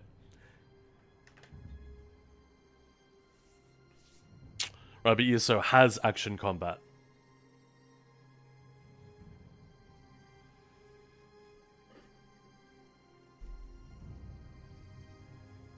Yeah, I guess I'm jumping to conclusions because what you're saying, Sir Marshall, sounds like a complaint that I've heard a lot from when I first started playing the game. The very first time I heard it, I thought, really? What? And this was a guy, this is a very bad example of this argument because the guy was, frankly, he was a real dumb, and he was kind of tedious to listen to because he would talk, remind you of anyone, and everyone would disagree with like every single take he had, but he would just like die on every single hill. He would never incorporate any new information or anything like that. And I was streaming Doom just in Discord, and he was saying he liked the look of the combat and said, I wish ESO had more interesting combat. And all of us who were there were all ESO players, like, what are you talking about? Don't you like the combat in ESO? And he said, no. It's too, like, when you press something, nothing happens. And we were all like, what? And I guess what he wanted was giant swords with, like, visual trails in the air, and those, you know, that, like, the Final Fantasy style combat of incredibly over-the-top things happening on screen when you press a button. And there is a certain, dopamine is not the right word, but there is a certain pleasure in activating an ability and getting that instant feedback of cool shit going down and your screen lighting up with the fun action that you just did. There's an undeniable truth behind that that dynamic. It works, right? It's like when something goes crunch in your mouth, like a really, I don't know, like a really delicious food that happens to be perfectly cooked and crunchy. There's something inherently pleasant about it if you can nail that effect, but it doesn't mean it works everywhere. Like, you don't want your I don't know, you don't want everything to feel that way. And it's come up a lot. Like, just the other day, I saw that Hyperioxy's posted a link to a Reddit thread where someone was just... I think it might be a bot. They seem to do this once a week. They'll create a new thread talking about how ESO combat animations need to be much more cinematic. And it's like, no, the combat needs to be fun to play, not necessarily to look at for someone watching the game. It needs to work, and it needs to... That's the priority, don't forget. That was interesting. Yeah, but design and feel go hand in hand. When you hit something in a video game, you want it to give feedback. Yeah, like, I think ESO has that. I honestly don't know what you mean. Could it be better? Sure. Definitely. I don't know how. I think there are some animations which we all know about, which suck, or which are unpopular. Even if objectively you could make the case that the new Rapid Strikes is better than the old one, I think the player base has spoken. And this is an example. Like, a redesign should always be better. They were tweaking the animation probably to make it slightly more realistic. Let's face it, going up to someone and punching them with knives, like just like that, that's not really very realistic. But there was something about it which felt good. I think if you're talking about a revisit to those ideas, I'd be down, whether or not it's a thing that ZOS, whether it's a high enough priority. Because I don't think they would ever redo the animation to such an extent that it would make the fans that are like clamoring for really big sword swings and giant like all that visual noise, it's not going to work. You can't do that in Trials. You already, like, people complain about the fact that the Arcanist beam is too bright. You know, imagine if every second another huge like bomb is going off because your character swings their weapon. That's just a light attack, let alone the actual abilities that you're casting. So yeah, they're bound by this and by performance concerns and all of that stuff. And I think a lot of people bring the idea of what is happening in single player games. They bring that aesthetic to the MMO. And it's not a dumb question. But the question is it possible? To what extent is it possible, and how can we recreate some of that experience, that action combat feel, in a massively multiplayer game, which has things like Trials and PvP and all those other considerations? The moment you start applying them to all of these vastly different scenarios, you realize, oh shit, we probably can't do 80% of what I'm thinking about is just not even remotely feasible. So, yeah, the question is, to what extent can we do that? And I would love it if we got that kind of move. I think that would be really interesting. I've no doubt the devs would come up with something cool. But, yeah, you know what I mean. Amongst all the other things that players are asking for and that they want to do, is that one going to make the top of the list? I'd be very interested to know. It's definitely a thing you hear. Like, the sort of a gripe that people have. Anyway, sorry, I'm leaving Twitch chat. I'm focusing on YouTube too much. And hey, Gumbro, by the way, welcome on in. Sorry, I took a while to get to your comment.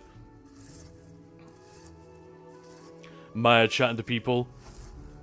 Dark Metal, fuck me, I guess. Apparently you don't need healers. Got kicked from a random because I didn't do damage as a fucking healer. Really? And hey, Maya, how you doing?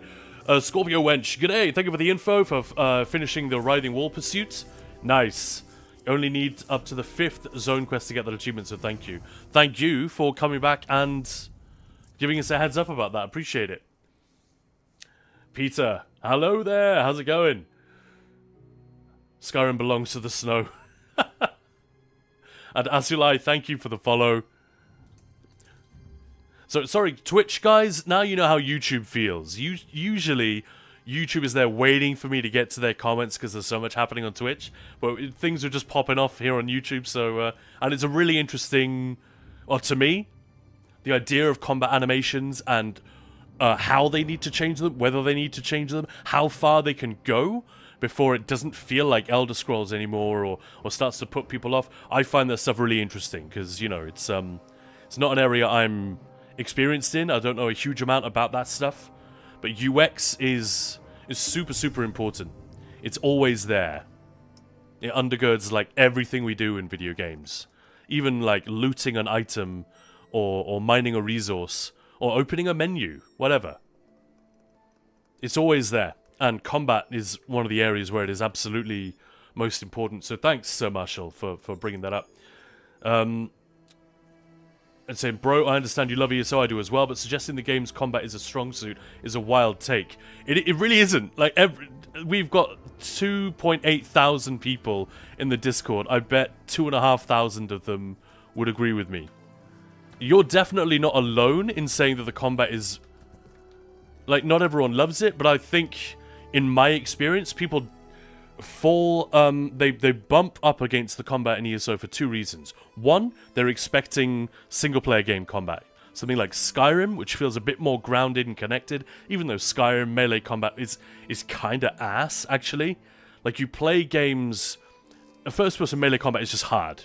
But you play games that really work hard to do it well, and you suddenly realize how weak the combat in Skyrim is and how much it's carried by so many other parts of it. You also realize how, hey, that's why everyone plays a stealth archer in Skyrim, because the combat there feels awesome, because it's not melee.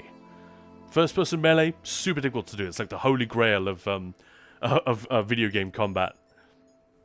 So that's one reason. People expect that kind of thing, and they're disappointed. Oh, this is like floaty MMO combat. It's weird. It's a bunch of numbers on my screen. In the same way that, why the fuck does that boss have 250 million HP when I have 20,000? That's just ridiculous. You know, if you could define health as a statistic, that is an outrageous difference. And why do their hits land for this much while mine deal 10 times as much? It doesn't make sense, etc., etc. It's just, you know, the practicalities of design. And the other reason a lot of people bump against the combat system is that they come from other MMOs and they expect WoW combat specifically. We had so many people, WoW refugees during the pandemic, after it was a battle for Azeroth, right? That really, really got people into a fury with Blizzard and all the scandals that were going on there at the moment. Bobby Kotick doing his best impersonation of the fucking devil himself. You know, to a lot of people on the internet, people were really keen to find another MMO to play. And I lost count of the number of people saying, ESO, it looks great, but the combat is so ass. And it was like, we've got to the point where we were saying, you're a WoW refugee, right? Yeah, how did you know? Because it was always the same. They were expecting the combat to be one thing, but the devs, Zos, I'm not saying they did it perfectly, of course not. Could there be improvements? Absolutely. They've made some over the years. They've changed things. The global cooldown changed a while back, all that stuff. But they wanted to do something different. They didn't want to make another MMO where you play the UI. They wanted to make an MMO where you can actually interact with the world when you're doing combat, like in Skyrim and in other, well, like Oblivion, I guess, as well. Morrowind, less so, but still, that was like the design goal. And it was a huge break from MMO standard practice, received wisdom, whatever you want to call it. It's just not the way you're supposed to do it. And I don't think they get enough credit. I mean, it's 14 years ago now that these decisions were made. But still, it was a big bold move. They were not guaranteed success with this game. In fact, when it launched, it was kind of a disappointment. Critically and commercially. But yeah, I respect the shit out of the fact that they knew that combat could be better, and they decided to try and be the people to make it. But yeah, it sure confused some people, and it's got them a lot of hate over the years. So many people think weaving is a bug, or a mistake, or an exploit. Like, it's crazy. People have such backwards ideas about what this combat system is even trying to be, let alone what it is. Yeah, so, Hunter, with MMOs, you have to consider what it looks like as an observer, how it affects their gameplay. It's like when they had to implement bullet time in the Matrix Online. Yeah, what a crazy thing to do in a video game. Another really daring thing. But if you've got to make Matrix in a game, you kind of have to have that, don't you? But How do you do it? World of Warcraft came out in 2006 and has notes positive and diverse combat as a tab target, so that's not actually a good argument, to be honest. Gameplay is the most important part of game, agreed. Yeah, I'm not sure what the WoW comment is in reference to. WoW came out in 2004.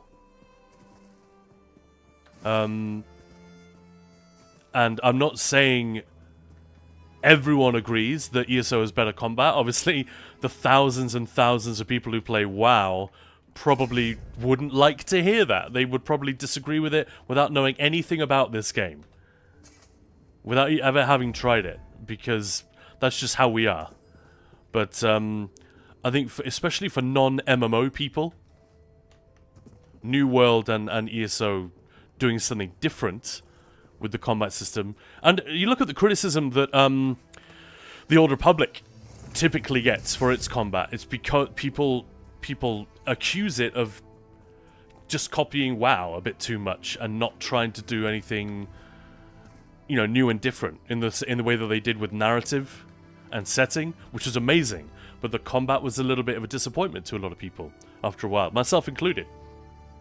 So much like, see our disconnect now. You're talking about the immersion aspect. I'm saying you can still do that, but a more engaging moment-to-moment gameplay with your inputs and environmental feedback. I think one of the reasons they're not going to do that is trials. Now, what does it add to a trial? To have your characters animate, like you're not even looking at your character in PvP or in trials. You're watching your opponent. So I don't know. I wish I did. It's an interesting conversation, but I don't think we can have these crazy Street Fighter style exaggerated animations. I don't think it would work. And I think if it would work, Zos would have done it already. I think the reason the combat feels kind of staid and kind of safe and restrained is partly like an ideological decision. You know, oh, it's Elder Scrolls, it can't be too crazy. But also partly just a reflection of the reality of making a game like this and all the testing they've done. Look at the Arcanist. Look how fucking crazy it is. But at the end of the day, a lot of the crazy is hidden in interesting areas like visual effects, theme, the language used in the tooltip, the name of the abilities, the sound design. The actual animations are, what's a guy holding his hands out in front of him. You know? So they use other tricks to make it feel connected. But yeah, it's weird. Like, you go and use it's for an example of what I'm talking about, or for an example of what Sir Marshall's talking about here. Go to an Asylum Sanctorium run and try using Wrecking Blow right here on Olms. You'll be standing maybe as far away from Olms as I am from this mushroom and hitting him with that ability, and it will connect. Da-dum, da-dum. You'll be weaving away and smacking that shit, and on the one hand, it will look weird and bad, that you're so far away from the enemy and not connecting. But on the other hand, if you are focused on your rotation and the more the user experience feedback of timing and sound and just the animation itself, rather than the way that you're connecting with the target, you'll probably not even notice how stupid and strange it looks that you're nowhere near him and still dealing more damage than everyone else in the group, or whatever. It's a weird sort of double think. But yeah, as you can probably tell, guys, I could nerd out about this for hours. But anyway, let's get back to Twitch. And hello, Azulai, how you doing? Vasculator, you can play all ESO classes on an Xbox controller without feeling too streamlined, compared to New World with only some 3 ability bar swapping. What are we missing? Good question. And Erin, that's like Mao's iron smelting in each background in 1950s China. Yeah, yeah, backyard, yeah. I know what you mean, yeah. Maybe some flame atros. Flame atros were used for house heating, but a few perverts ruined it for everyone, and now it's banned. Der Krüger, moin moin! Wie geht's? Hope you're doing good. Alright, now let's get back. We are like 10 minutes behind on Twitch chat. I'm really sorry, guys. I'll catch up really quick. Flame Atronaut wolf forms could work. Chapper UK, I'm a reprobate. Obviously, I was kidding with the console thing, but yeah. Yeah. Doing good. Grinding some levels for my healer. Nice. Vasculator. ESO players would have needed therapy if they were playing in WoW during peak general chat and Baron's chat times. Probably meds from playing in VOA 25. The battle for Azeroth? No. I'm being dumb. Sorry. And reading the permanent flow in the chat box. Keck. Toxicity. This man ahead of his time, right, Wilkin? Yeah. They're not potty trained and also chew on the couch. You don't want to touch their potty. You know, you need that resist fire potion. Absolutely. So tunneling from and to a volcano it is then. I like it. And hey, Calantax, how's it going? Sultan, good day. Did you ever go back to the Preserver of Galen? Yes. Got it done. I don't think it was on stream, though. It basically, once he reached Execute, I just kited him like crazy. Or her. I guess they're sort of female-shaped. The Preservers. The Spriggans. But yeah, Sultan. And sorry for the delay in responding. Yeah, an interesting chat going on YouTube here. Vasculators. New World's Final Fantasy players simply want to push mobs around all over the place, rather than MMO feel. Raid-style coordination, stack, burn, move out of the line of fire, to maintain consistent optimal DPS. I mean, we're generalizing, but yeah, I'll take your word for it. And Red Dead Dovahkiin, the Arcanist Beam is godlike, and I'll die on that hill. I don't love it as like a play style, but I fucking love the design of it. I'm with you. I think it's great. And I think I don't hate it the way some people do. Like, I think it goes a long way. Whilst I would rather have a rotation where I'm doing this. You know, 1 input per second, plus the weave and whatever. I don't know, that just... Maybe I'm just used to it, it suits me better, it's more interesting, whatever. I still think the Arcanist Beam and the directionality of it, the fact that I could be looking to hit this character over there, this is my primary target. I move whilst the beam is going. I'm just fine-tuning my movement, you know? So that I'm hitting as many things as possible. I find that actually goes a long way, that sense of cleaving down multiple targets, because in a lot of situations there are multiple targets.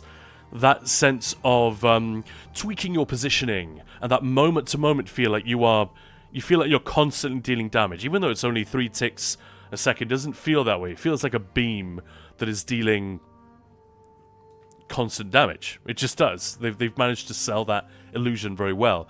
I think that is an underappreciated component of it, that you are... the corridor is actually pretty wide, but you're thinking and looking at the beam and the directionality of it. I think that's a big part of it for the Arcanists. And not just that, like I said, the sound and visual design, all of that stuff in the Arcanist is really great.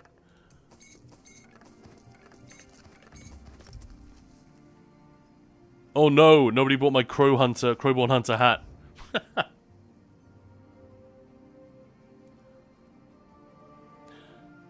Schnax, feedback for abilities has to be limited in MMO because you could cheese so much by pushing mobs all over the place with a group of people. True. Yeah, no need to bring Final Fantasy Flash into the game. Always looks strange to me, I'd rather avoid. I'm with you, I actively dislike it when games do too much of that. But there's like a sweet spot for everyone, and some people have very different sweet spots in terms of all that. Vasculator, everything is forgiven if you're on top of the DPS meters. Big PP, yeah. Don't ignore the Twitch pros, man, yeah. Grr, YouTube. No. It's all gravy, it's all love here, guys. Schnex, you need to hire someone to turn all those tangents during streams into videos and shorts. You think so? I really don't think so. Who in their right mind would watch any of that? If I were better informed, if I knew, or if I'd picked a topic before we started, and I brought some anecdotal stuff and some like hard statistics, some quotes from people, that would be the way I'd love for it to go. But conversation on Twitch just isn't like that. You could do a podcast that way, but it doesn't work on Twitch. Nuh-uh. It's got to be extemporaneous. Alright. Kill 5 wild or domestic animals. Let's just do 2 bosses in the Infinite Archive. It's more fun. Red Dead Doverkin. Good sir, Skyrim swordplay may be ass, but it's one of the best games of all time. Yeah, no argument from me. And I don't think, when I think of Skyrim, I do not think of, oh, combat in the game was bad. I really don't.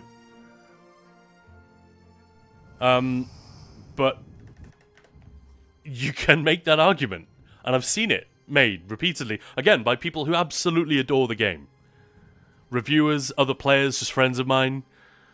But the genius thing is that I don't feel like I ever really noticed that the combat wasn't great compared to a lot of the other games that I would play. Typically third-person games. It just works. It didn't need to, I didn't even mean to use that phrase, but it just kind of works, and you don't worry about it. And video games do this a lot, right? They try to find that point where we will stop thinking about the thing. That goes for story, graphics. There's no point having super duper duper high-res textures if no one's ever going close enough to that wall to see it. That is a waste of resources. Everything in video games is about budget, constantly. We don't have the budget for that, so where are the players looking? Where can we draw the line so that 90% of players won't notice this this wrinkle that we left in there to save a load of money or to add something else to the game?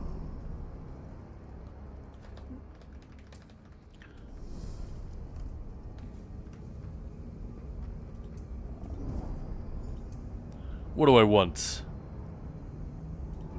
Probably want this setup, don't I? Tideborn, Unsoul, yeah, that'll do. Vasculator, the melee combat modded is actually pretty damn awesome, but I've given up on modding for 200 hours after auto updates broke my mods. Yeah. And hey, Kobe, I don't mind if they change some animations, just keep my one skill. Yeah, every 1,000 milliseconds, yeah. Like I said, I wouldn't be adverse to them taking a look at this stuff. I think it'd be really interesting. Really interesting. And Vasculator, what do you mean? Stack, burn, corner pull, line of sight pull is essentially coined terms by the WoW community, but of course, cheesing enemies down is still part of the gameplay. Always was, but what does feedback limitation mean? And Rotorhead, thank you for the follow. Sorry, I'm tripping over my own words now. And Erin, mob feedback like stagger CC, build up immunity and larger enemies. Gotcha. But Lord of the Preserver was done. He didn't do it on stream, but I watched it and can confirm it was dead. Nice. Thank you, Belorda. You got my back. Where's the key issue, Vasculator? Is there not enough or too much being fed? I still kited some 10s or so mobs at a time already in ICC as a prot warrior, and I could clump up endlessly with staggers and stuns without problems while using recount to monitor ability feed of the group. Some of that, it goes way over my head, I'm not going to lie. Cannot comment. Shop UK, gotta go, no worries, no worries. And Erin, NOS-related terms were coined in EverQuest, line of sight. Not in WoW, so do things like corner pull, which originated from FPS games like Quake. Yeah, I mean, it's, These are old things. I'm not sure if Vasculator meant, like, literally these were invented by and for World of Warcraft, but...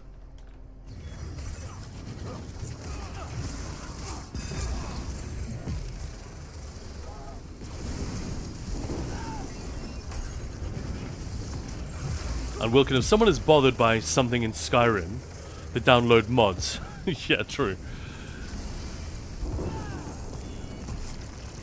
And then it's better than most games. I don't know. I think a lot of players don't mod.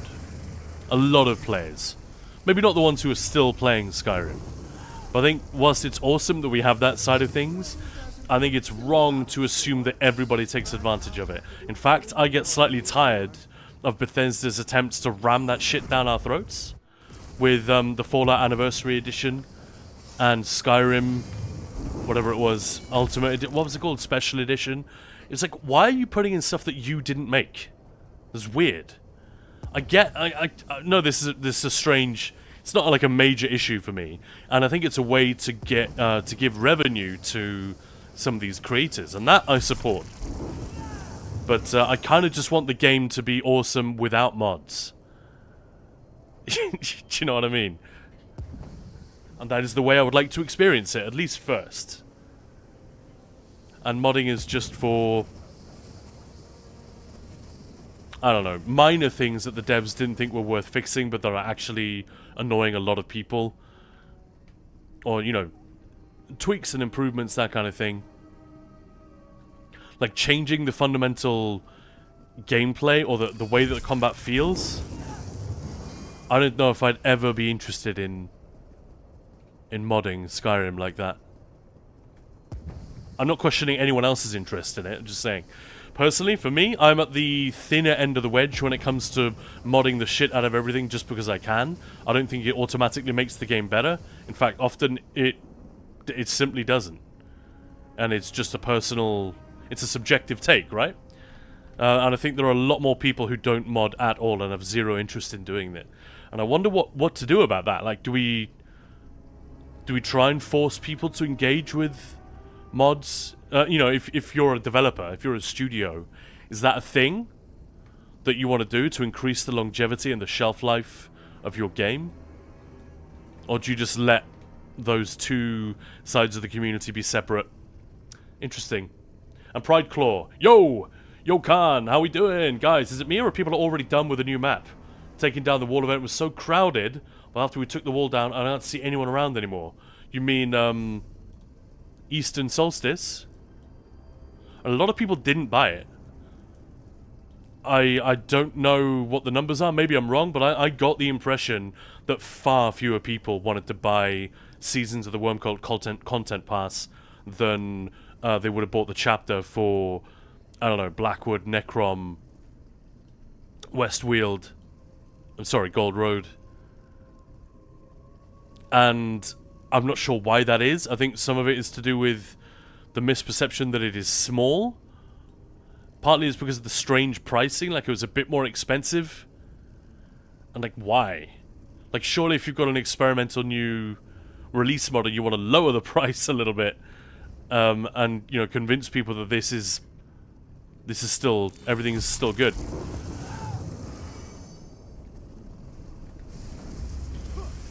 But yeah, I don't know.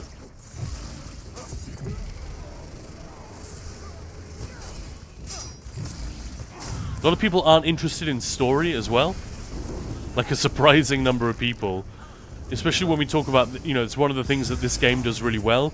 And I talk about that a lot, but we've got to remember there are, God knows how many, like maybe 40% of the player base could not give a shit about story.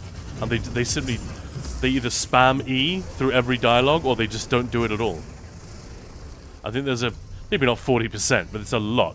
It's got to be a lot of people who either don't care or they haven't done it yet or they haven't had time for it. But yeah, good question. Good question, Pride Claw. Yeah, I don't know the answer to that. Anyone else? And Vasculator saying, optimal efficacy of doing that isn't optimal in those games. Hang on. Optimal efficacy of doing that isn't optimal in those games for the most part. I am not going to ask you to reword that sentence, but boy. What? I don't see a reason to corner pull, line of sight pull, if I don't save time from it. I see. Galantax, hello. Yeah, wall and new zone is done. Sky shards are bugged. Nothing more to do.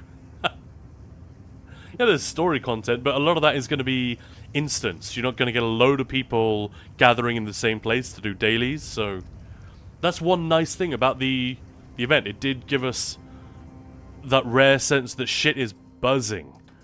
You know, it was like old Craglawn.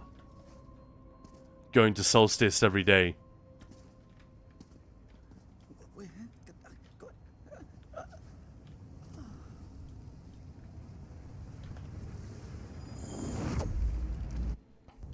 And Aaron asking, like, yeah, optimal efficacy, BS. A PvP FPS like Quake absolutely requires things like line of sight and corner pulling. Elaborated how if you're pretending that I didn't.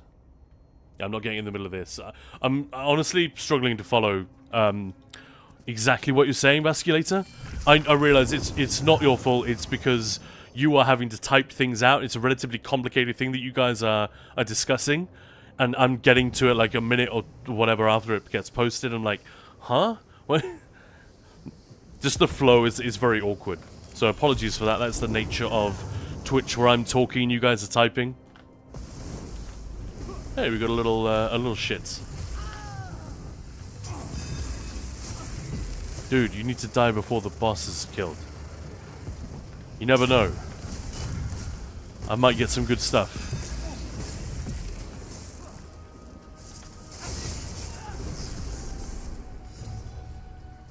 Now he's gonna give me jack shit, isn't he? Yep, of course. Ugh.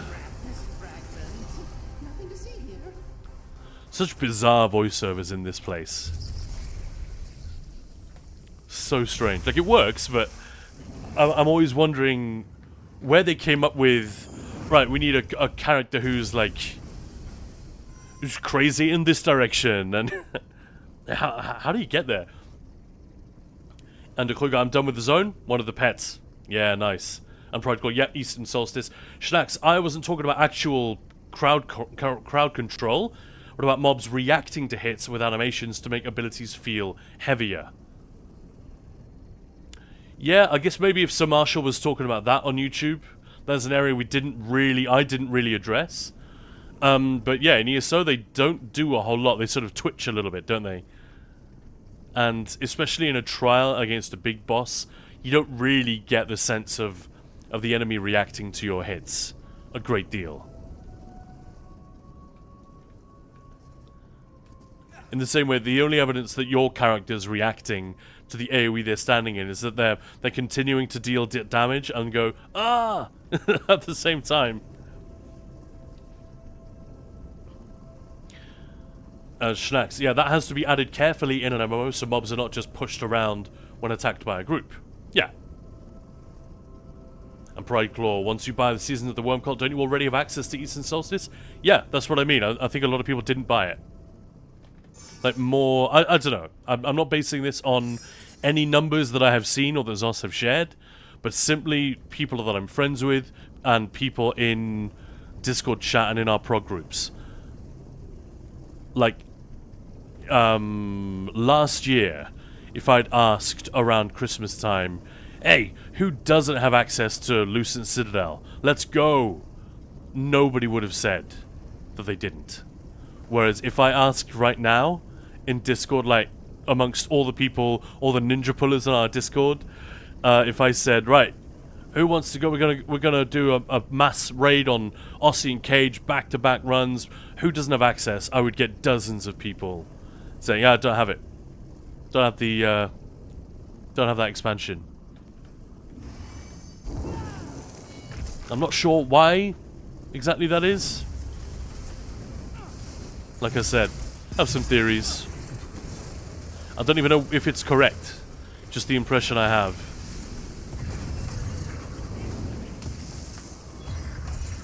Bar swap, thank you.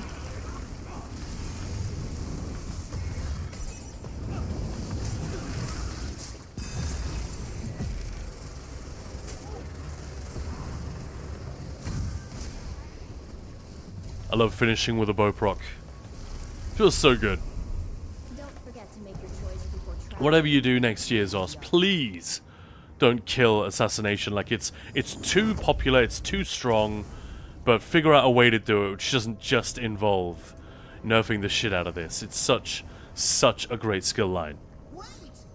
Let me get a good vantage point. You mean people refuse to buy? Yeah, that's what I meant, yeah. Likes to play catch. It was really quiet last night while I was questing there. Came across 4 players between 9 through to 11:30 PM. Wow. I mean, a lot of people haven't done Western Solstice yet as well. There are some people who buy it and then immediately go and do the the quests. I don't fucking do that. I haven't even finished Clockwork City yet. You know? But I will do it. I'll get to it. I'm nearly done with Clockwork, by the way. Musculator, why not just let enemies fade into each other, maybe? Single out outliers that are one-shot. Mechanically debuff-oriented. So, Vascular, are you saying you'd like more movement of mobs in ESO? You can't run and hide. Hello all, how's it going? Welcome on in. Belorda, yeah. A lot didn't buy it, also because of the weird wording. People thought it was a season pass and not just a bad choice of words. Yeah, I think that's one of my potential theories as to, and we've been over this on the channel before. Why the adoption rate on Seasons of the Worm Cult wasn't so high.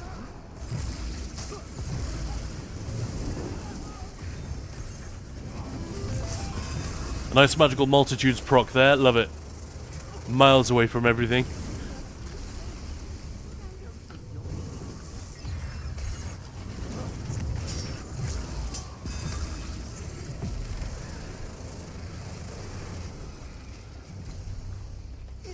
This is just for the daily, guys.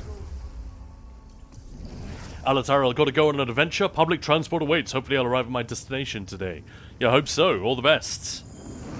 And Pride Claw, oh boy, that's no good. Why did Zos take such a direction? Weird choice on their end. Agreed. Why use the word pass and seasons? Seasons of the Worm Cult content pass. That people hear season pass. They just fucking do. And people were already using those words, that phrase, to denigrate what Zos were going to do before they did it. You know, as someone who has the privilege of running a YouTube channel, I think our comments are generally a lot nicer than the typical YouTube channel gets, but I get a lot of venomous idiocy on there. And yeah, there was a lot of hate. I don't know why people click on ESO videos when all they want to do is talk shit, and they're not interested in facts or what actually is happening. They just go there so that they can say something horrible on the internet. I guess it makes them feel unimportant. But yeah, there are a lot of people like this, and it was so easy for them to talk smack. Oh, we're going to go away from this model, and loads of people saying, well, ESO's getting a season pass. It's getting a season pass. Microsoft just bought Blizzard. They're going to shut down ESO. They don't want 2 MMOs, so they're just going to move to a seasonal model where you'll have to pay to have access to everything and blah blah blah. And it's like, that's complete. Like, what the hell are you getting this from? Like, where are you getting this from? It doesn't make any sense whatsoever. Do you know anything about business? No. The answer is no.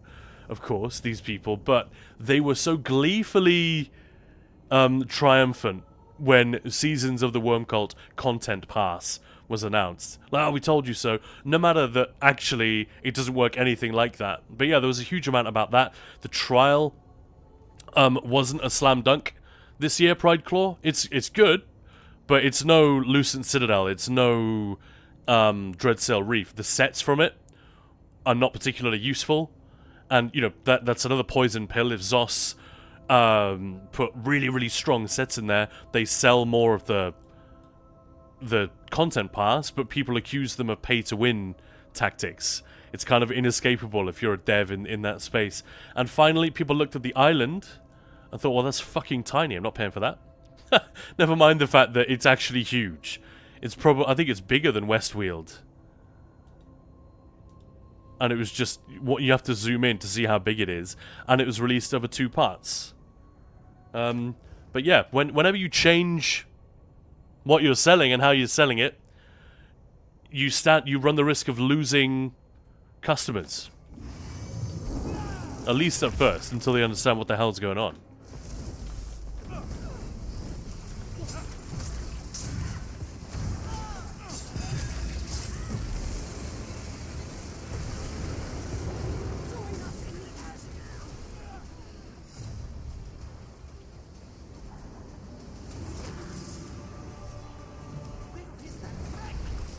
Yeah, ESO and Hot, they already took weapon damage from assassination, made it savagery. Yeah, but that doesn't matter. It was it was giving way too much. And it defeats the whole purpose of the skill. You know, to just slot it but never fire it. So that, I think, was fine. It wasn't... Savagery wasn't necessarily the way I would have wanted it to go. I would have just wanted, you know, lower stacks, maybe. I don't know, but... Yeah, the reason PvPers were crying about it was actually because of the double bow proc. And they didn't even do anything about that. So, yeah, it was kind of a weird change. Insomnia Aaron, hello, how's it going? And, you can't run and hide. My game settings keep resetting. Every single time I change characters or start the game. I've deleted all add-ons and reinstalled, still having this problem. Please help. What kind of settings are you talking about? So you've got no add-ons.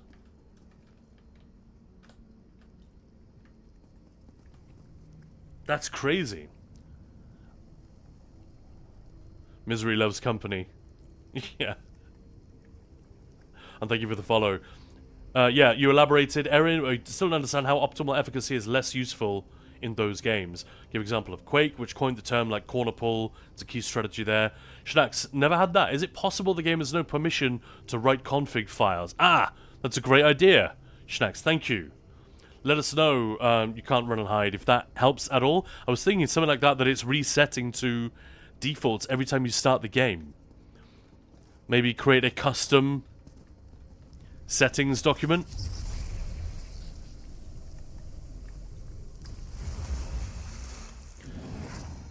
And Carlintax, some settings are not account-wide. Yeah, I was wondering that as well, if that's what you mean. By default, if you use account-wide settings add-on, make sure to save changes before you log out. Yeah, if there are things that are staying on one character but changing on another, there are a surprising number of things that are not consistent. They're not account-wide.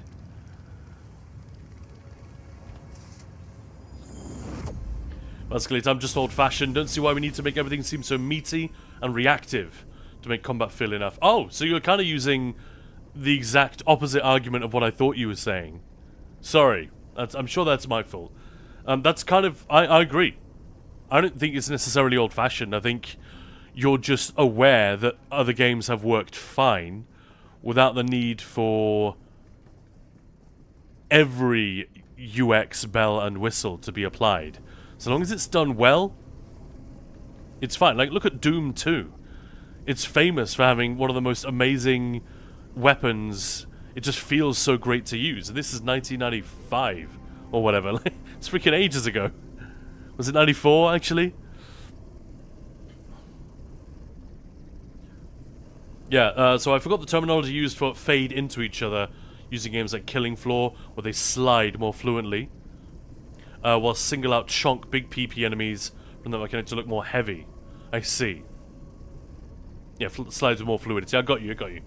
And Pride Claw, regardless, the taking down of the wall is probably the most fun I've had in this game during the last year. So sorry for causing any manner of bantering or fuming. Wasn't my intention to fire up anyone? No, not at all. I don't think you did. Not at all.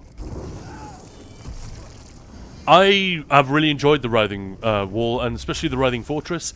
I'm just... Because we have a very big Discord, I cannot and do not want to look away from the fact that players are saying it sucked for them. Or, you know, maybe that's an exaggeration. People love to exaggerate. But at least there were enough bugs and issues with it that it affected their enjoyment.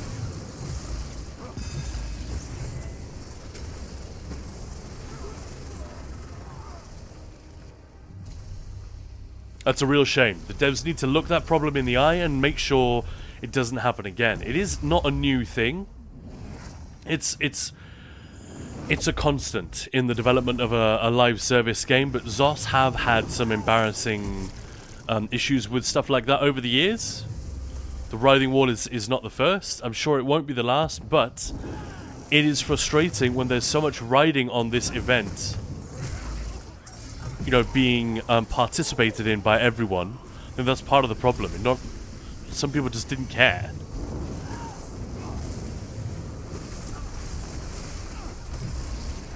And it's harder to care when you're getting the impression either accurately through your own experience or from people talking smack,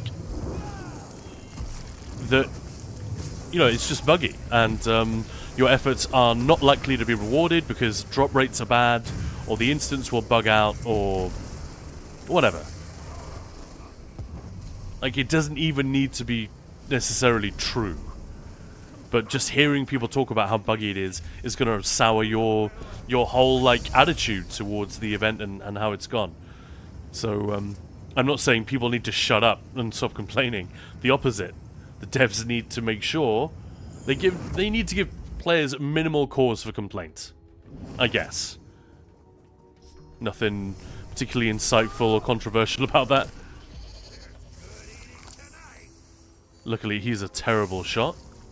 I was able to get that one.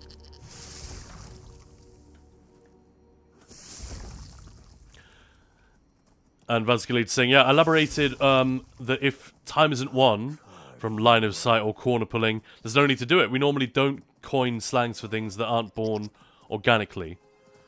Yeah, I can't argue with that. But yeah, I confess the thread of that conversation has lost me a little bit. That may just be because I'm distracted and coming back to... Why am I being dim? I can't even see the sweet roll. Yeah, coming back to the conversation whilst it's sort of happening without me, but... I think we're generally in agreement that there's more than one way to design a combat system that has a feeling of connectedness, that something is happening. Like, when I first started playing this game, I found that Magicka ranged abilities felt mostly quite bad.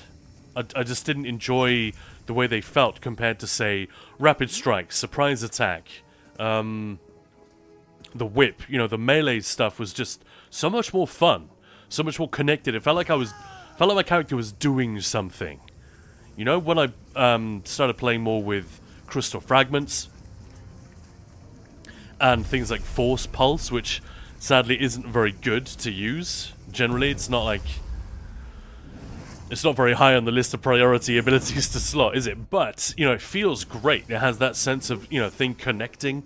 And as I played more and more classes and more ranged, Magicka, melee, whatever setups, I realized that the good ones, there are ones that work in every category because there are things about them that are designed well. I think one of the ones that I'm not sure about is Stone Giant. I think the initial stomp feels good, but throwing the rock at the enemy feels... There's something about it. Feels a little bit lackluster. Compared to, say, Surprise Attack, which feels awesome. Rune Blades is another one. Slightly underwhelming. There's something about it. It looks very cool, but there's no sort of punch to the way your character does it. It feels like you're sort of chucking cards across a poker table. You know, you're dealing cards. That's what it feels like. It doesn't feel like a kapow, high-stakes, physical action. I think maybe that's part of what this conversation is about, that there are too many things in ESO that leave people with that feeling. I don't know. Interesting discussion though. Let's move on to predictions for next year. I want to hear more about that.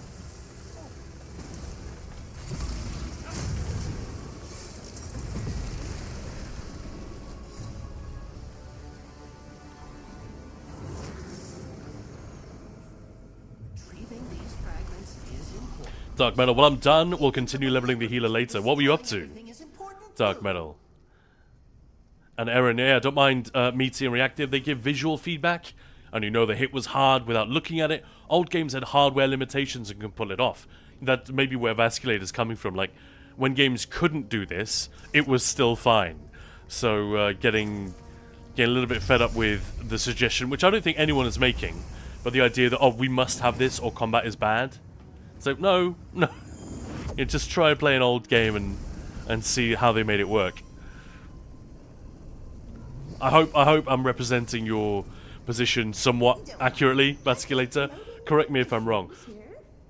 Erin, old games had hardware limitations could have put off. It does not need to be in every game, especially not at the cost of poor performance. Yeah. But Lord, I liked Swallow Soul a lot. See, I grew to like that, but I hated it at first. It's so unconnected. I really didn't like Swallow Soul, and what were the others that really bugged me?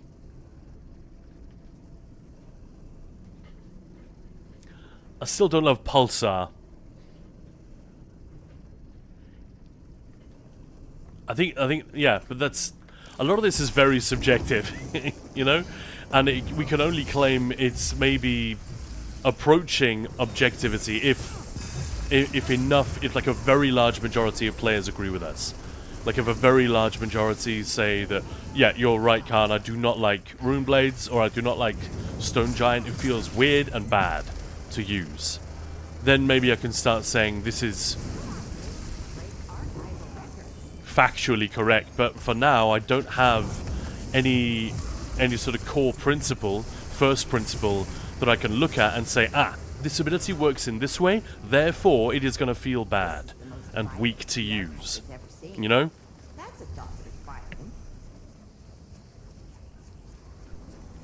Leonis, thank you so much for the sub, by the way, really appreciate that. Thank you for spending your Prime here with us. It's a very chill stream today. We're just kind of talking about our attitudes and predictions, hopes, fears, expectations for next year. Kind of a chill one today. And yeah, I've got a dash at some point. It's got a lot of work that needs to be done. By the way, guys, Maya sent me a message saying, "You legend, you fucking legend." I think she said when I got that upload done. So, yeah, Erin, it's strong, but I don't like using it. Yeah, there we go. It feels weird to use in PvP. At least to me. Subtleton, I miss frags. To make a build that uses it for fun. Yeah, I made one. And it was a really fun and easy rotation. I think it was 130k DPS. I should try it again. It's probably gone up since then. You know, with Huntsman and all of that stuff. But, yeesh. Yeah, and Erin, yeah, sound design of abilities tends to be great in ESO. They also give a sense of meatiness in a lot of cases. Yeah, I agree. I agree. But Lord, I can't play the game without sound. I need that acoustic feedback to know that my skills went off. Yeah, I had a bug the other day where Grim Focus, Merciless Resolve specifically, was going off, but there was no animation and no sound effect. You just see the red... You'd see that red visual just sort of shoot at the enemy, and they would die. But man, I missed the sound so much. Crazy.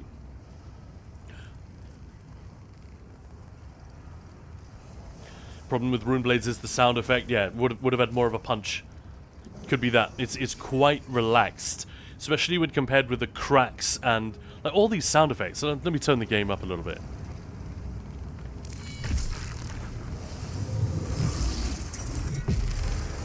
Like, the Arcanist has got some really crackly, punchy sound design.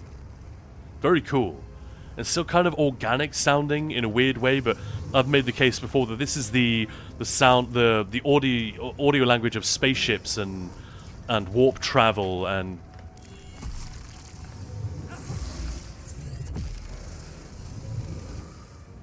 Especially the sound of the Fate Carver fading out. It sounds like, I don't know, a wormhole being closed and the noise being sucked out of this reality as it's happening. Very weird, but very good. It works. I don't think I've heard many or any people say, "Oh, Arcanist is too intrusive. It doesn't work within the world." Whereas that was my instant worry when I saw what they were doing. So that shit is crazy. Is that not going to feel out of place? And Vasculator, yeah, I'm not aware enough about coding.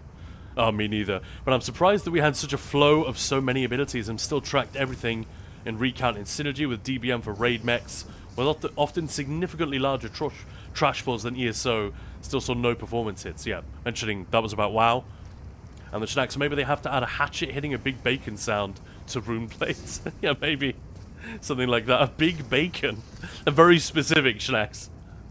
Few dungeons and BRP leveling with another fellow. Nice. Sounds good. Rune blades should have more slicing sound effect, Erin. Yeah. Be an interesting thing to bring up. Under Banderarius, I usually die because of the stomp, so I go down with style. Like Destructo Disc from Dragon Ball. I can't even imagine what that sounds like in my head. But it sounds about right. And yes, Vasculator, I got what you're saying. Excellent. Glad to hear it. Zdenya, I really wanted to try New World. I knew I didn't have time for it, and I was, I don't know. I liked a lot of what I saw about the game, but I was very down on the whole. I think I was much more skeptical about Amazon from the start. A lot of people didn't even seem to realize it was an Amazon game, but I was like, no, they just want a foothold in the gaming industry, and I don't, for the very reason they're just throwing money and feel entitled to a seat at that particular table, I do not want them to succeed. So I had a weird sort of double think on it. On the one hand, I was really pleased to see another cool MMO, not just doing things well, but doing things differently, actually innovating a little bit, having the fucking guts to do something differently to World of Warcraft. Like, wow, it's great. It's proven its success many times over, but at some point it becomes a self-fulfilling prophecy, and it's not enough to just copy so many things that it does. So, yeah, always delighted to see any healthy competition in the MMO space. But yeah, when it was being developed, part of me was kind of hoping it would fail. And when the launch didn't go super well, there was a bit of schadenfreude there. But yeah, sad to see it go. Really sad to see it go. It's a fucking shame. But it just proves my original point about Amazon being untrustworthy custodians of gamers' trust. I think the attitude was all wrong. They had no interest in making good games. They just got fucking lucky that enough people that they hired were interested in doing that. But ultimately, the driving force behind this was just, Valve, make this look easy, let's steal their lunch.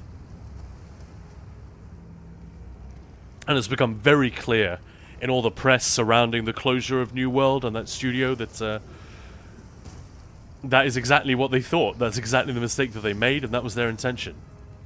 Very annoying. Dark Metal, yeah, that too, but there's a morph where the last Runeblade explodes. Frost Clench isn't nice.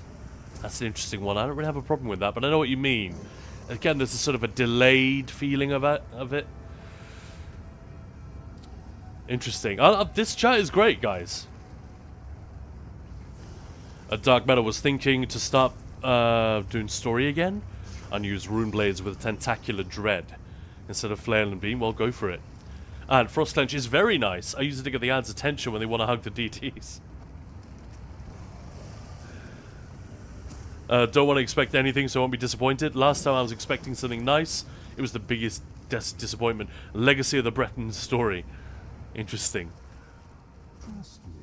Right, I'm gonna go left. My strategy for this is very, very cowardly. Very simple. I just spam the poopy AoEs behind me. And just keep moving.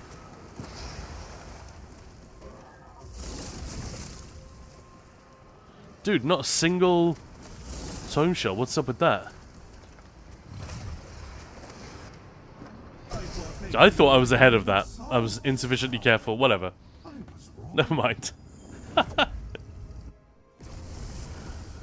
Didn't count enough for the built-in latency of an MMO.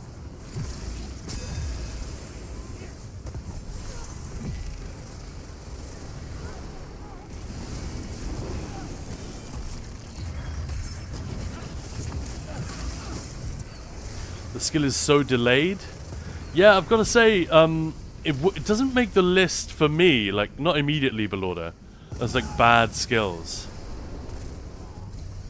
Every now and again. I usually ignore those, verses, but, man, every now and again, it spawns in the perfect place and you can just one-shot everything with it. I love it. Love that shit.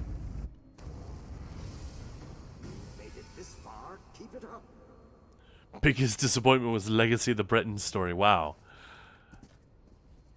Still haven't played it. I think I know what you mean, though. I've heard enough about it.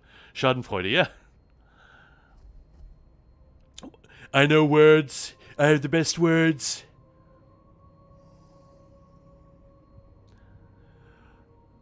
Erin, performance is pretty good in ESO, PvE for the most part. But it's an issue for huge fights in PvP and, yeah, in general. Oh, yeah, man. When single target things just won't fire because the player that you have right in front of you, right next to you that you're hitting, is actually really far away. Like 30 meters away on the other side of that keep. Or whatever. I like to play catch. Whenever someone throws rune blades near me, I instantly go into Will Smith. Bowden. Oh no, you did not shoot that green shit at me. I don't have a Will Smith impression. In the, Oh, it's Lord Warden. Shit, I thought it was Rakat. So I automatically just pulled him out of the middle.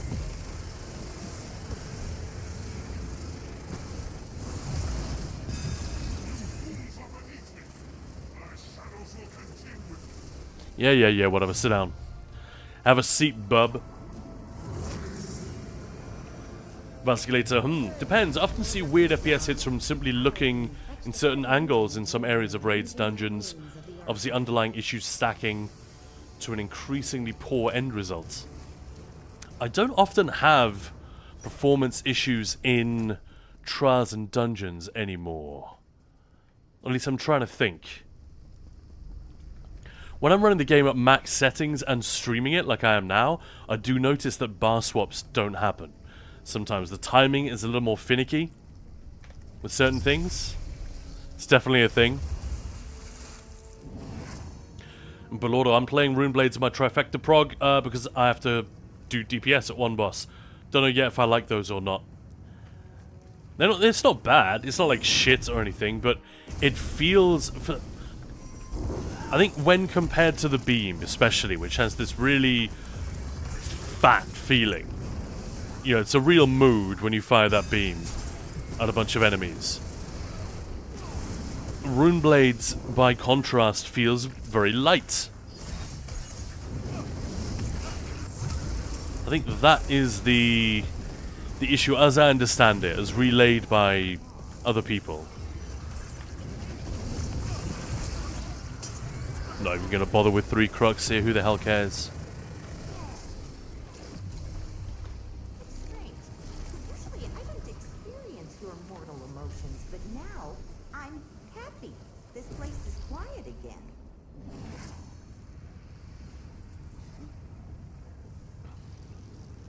Yeah, but Lord, yeah, the Breton Legacy of the Bretons. They said it was going to be political intrigue. I think palace intrigue was more of the thing. You know, Game of Thrones, or maybe not even that. More sort of pre-revolutionary France. You know, nobility sort of it's that type of backstabbing and conniving and that kind of politicking. Not the way that politicians scheme against one another necessarily. But yeah, it was the writing and the way that the narrative unfolded did not live up to, I think, anyone's expectations in terms of what it set itself up to, you know, mystery and intrigue, and there wasn't a lot of either.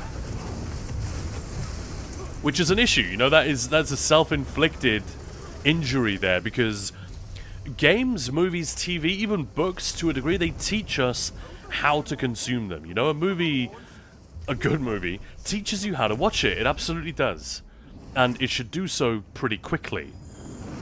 Not by using tropes and generic derivative shit, but by playing on our cultural, common cultural references, right? So I couldn't furnish it? And they very unwisely invoked the specter of these things without actually having a story that was going to deliver on those expectations, really. So yeah, you're definitely not the only one. That's a pretty common complaint, sadly. And likes to play catch. Yeah, I really like the Runeblades, to be fair. I'm enjoying messing around with my Stam Arcanist. Think I prefer him for PvE than my Nightblade. Nice. Dark Metal. Can't I download a file to change the sound that Runeblades makes? Not that I would, but I wonder if you can. No, I don't think you can. the way that it's packaged. I don't know. It's probably some fairly advanced shit. Erin, time for me to go? No worries. Thanks, folks. That's my time. Gonna set myself free of my chair. Alright, Erin, have yourself a wonderful, wonderful afternoon and evening. Take it easy. And, yeah, hopefully see you tomorrow. Thanks for hanging out, and thank you so much for the gifted subs. Amazing. Dark Metal crying.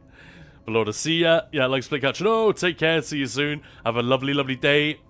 Dark Metal saying, awesome. What up, player pimp? How's it going, Simple Network? How's it going? What's good, my friend? Hope you're having a good Wednesday.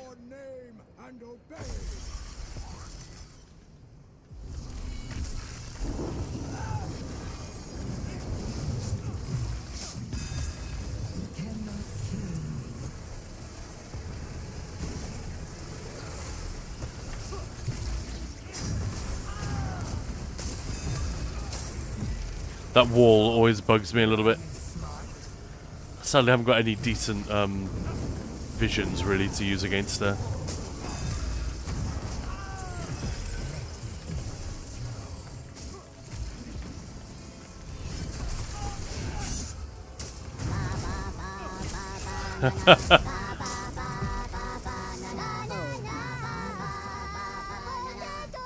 Potato na na na na. Thanks, Simple Network. Appreciate that. Perfect timing as well, just when I was fighting the big bint. I think we could be done with here. Hey, weekly endeavor completed. That's not a bad one. Do a quick Arc 1 in Infinite Archive, weekly endeavor. Boom. Completed. Dark Metal also got to go. Promised my brother to play some Call of Duty once I was home. Well, welcome home, and thanks for all your contributions and bits and all the nonsense. Dark Metal, really appreciate it.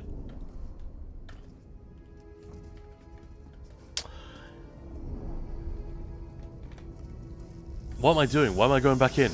No! I was leaving.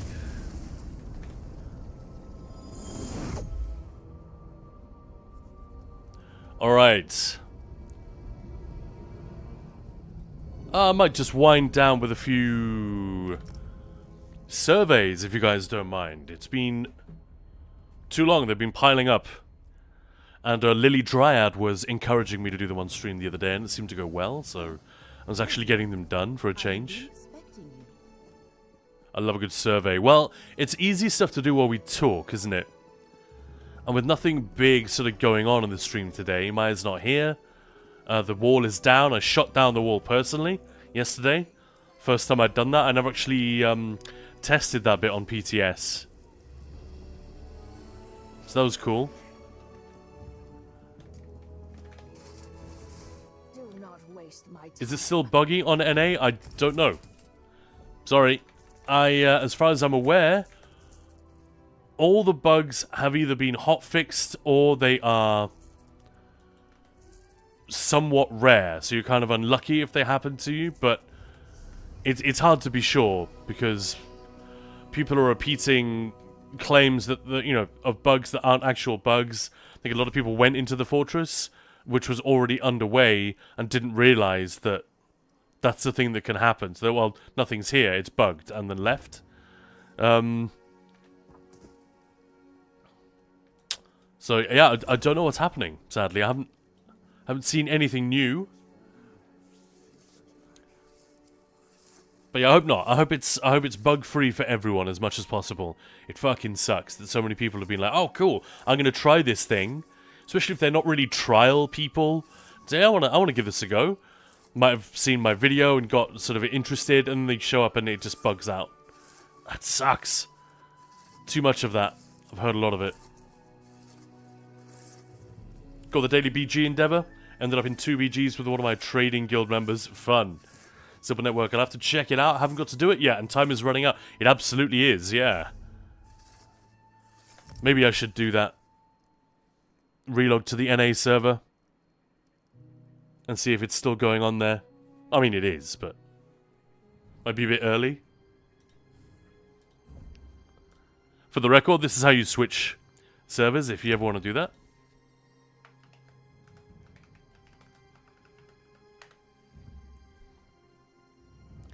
Like somebody catch saying, see you later to Dark Metal. Have a great time with your brother. Absolutely. Yeah, agreed. I could probably be of more service with the Arcanist, but I'll bring this character.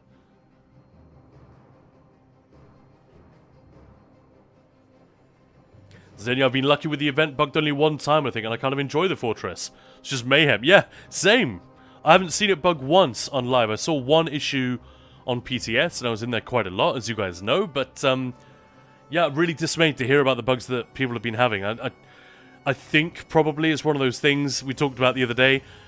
We're more likely to complain than we are to praise something. So the ubiquity, or the seeming ubiquity of these bugs, is probably not actually as bad as it seems. However, the way to avoid that shit is just not having any bugs in the first place. If anyone wants to join me, I'm on the PC NA server right here.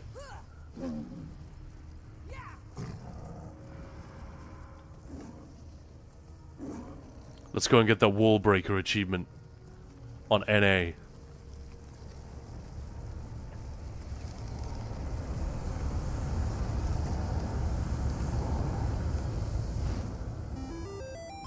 And Rex Augusta, lots of them on Xbox. Bugs, you mean?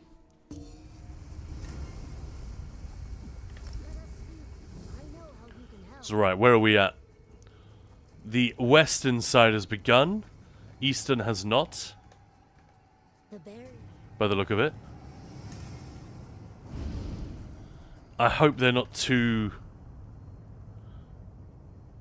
Right, they're on the harvester. Thank goodness for that. I wonder how low she is. Okay, 80%, not that low.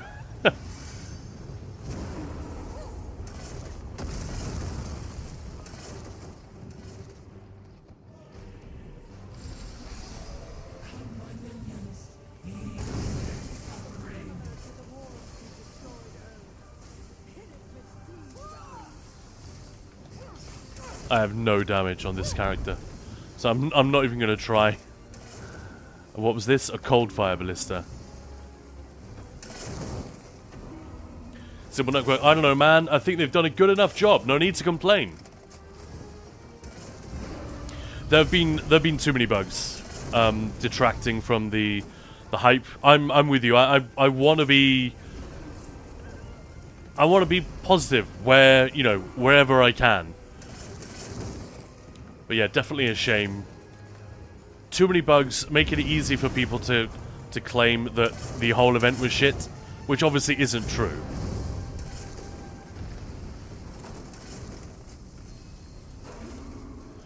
Who keeps dropping a standard here?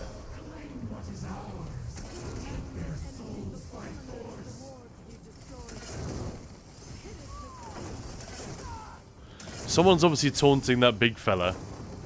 But this one, not so much. Oh man, I forgot it's NA. I have to block so much earlier.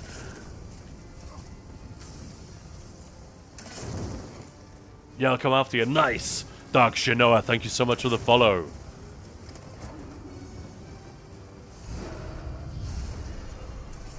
But yeah, I called it. Loads of you have mentioned to me on Discord or whatever that a lot of people have no idea how any of this works. They're shooting completely the wrong stuff at the wrong time, at the wrong ward. 50%. Am I wearing Dummy House or some shit? Yeah, I am. I was wondering why are the Dragon Knight standards under my feet constantly?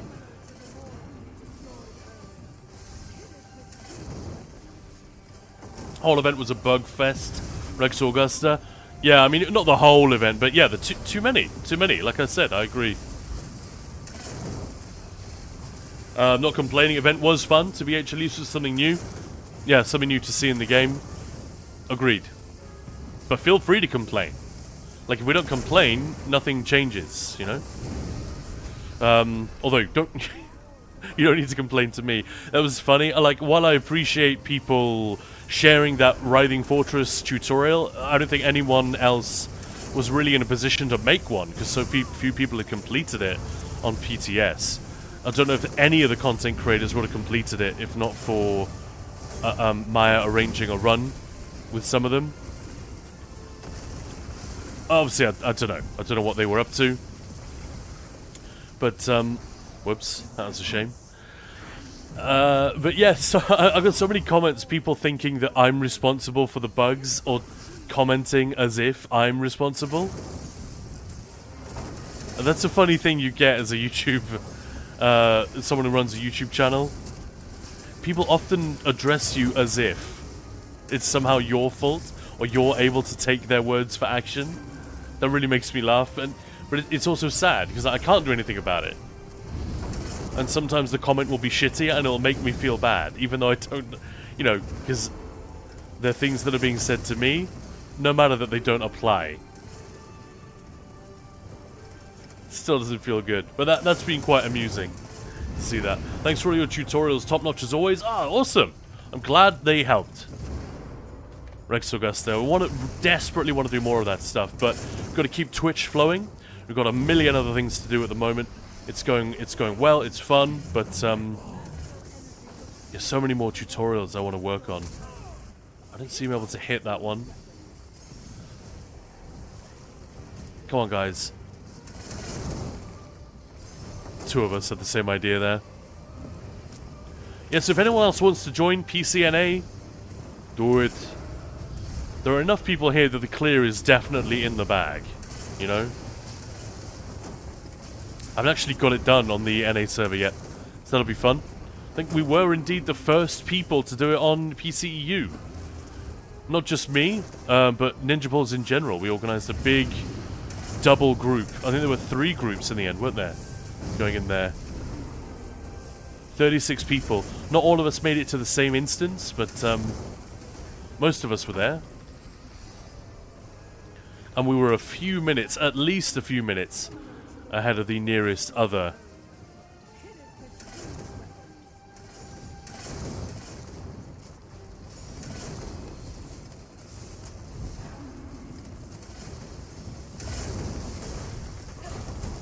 Man, I wish whoever was taunting that big fella earlier would do so again. Kind of annoying. Alright, 10%. Can we do it? Can we do it? Let's go.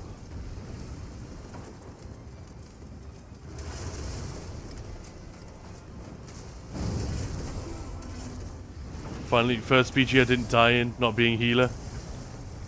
Nice one, Balora. 3%. 1. Ah, always. So often she does it. I wonder if it's coded to happen. Or if it's just a likelihood because of the typical time it takes to knock down all the wards and then get her health down. But she seems to ward up at 0% quite a lot. See if I can get the killing blow in there. Should be it. Yeah, there we go. My Nightblade is happy. And some of you may have noticed this is still a pure class Nightblade. I haven't been on the NA server much at all in the last few months, so there's still no subclassing there. It's wild. I'm still getting tutorials. Items that are in item sets provide powerful bonuses. Like to play catch. Done it once and had no incentive to do it again. Oh, really? Oh, what a shame. So you didn't think it was fun. Remember you saying it was chaotic and kind of boring? Everything was dying too fast? That's definitely an attitude I recognize. Everyone seems to be going through the water, so I'll go along the cliff. Yeah, we had 3 groups. Skinny Cheeks was there as well. True. But yeah, Likes Play Catch really enjoyed the story from the whole of Solstice, including some very awesome side stories from just exploring. Excellent.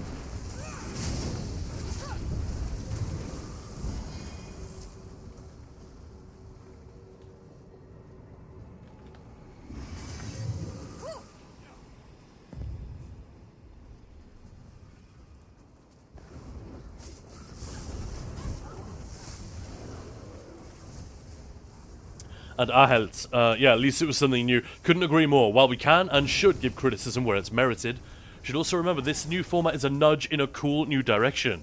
Hopefully Zos will learn from their mistakes if they make another event like this. I'm sure they will. I still regret the way it went down. We should have been more bug-free. But it is what it is.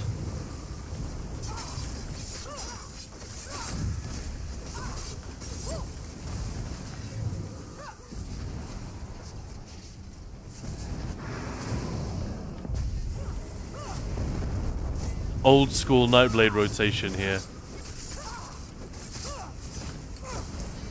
Man, my animations are so janky.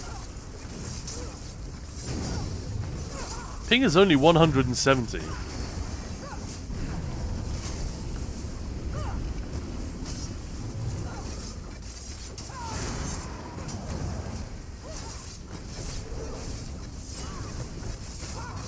I'm doing 30k DPS.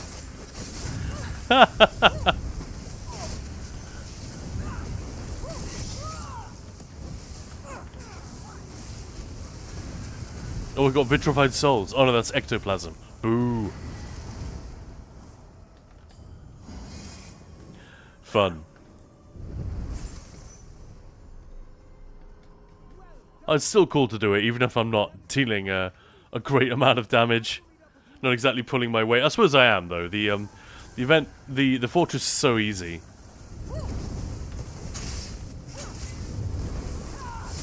Chuck in a few brawlers. I'm doing my bit. I'm doing my part. Are you?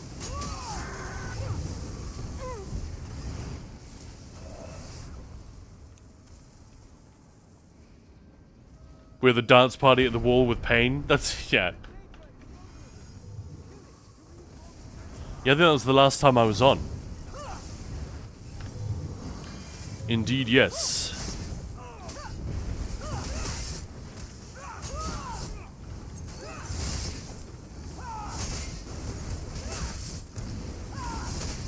Yeah, definitely would struggle to solo the entire fortress on this character. That would be damn near impossible, as it's so easy on the Arcanist to solo most of it.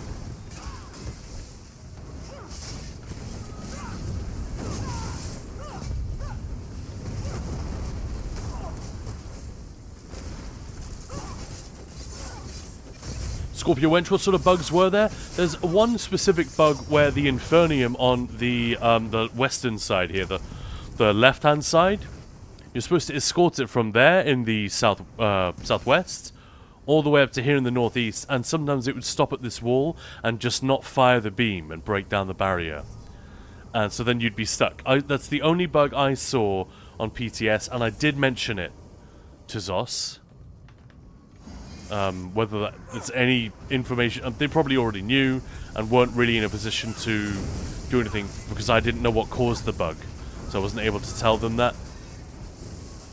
That's the crucial thing, which people like me tend to forget, you know, that it's one thing to report a bug, but unless the devs can recreate the conditions where it occurs, that report does not do a lot by itself. It's certainly not going to enable them to fix anything.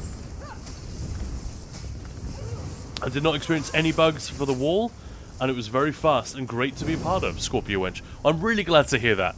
So thank you for repeating those stories. There are, you know, there's two sides, but clearly it did spoil it for some people.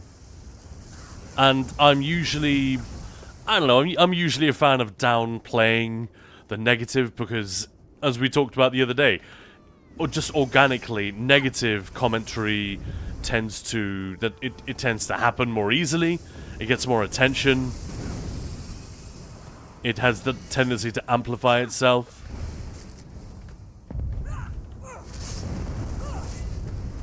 The knockback is so fun from Shooting Star.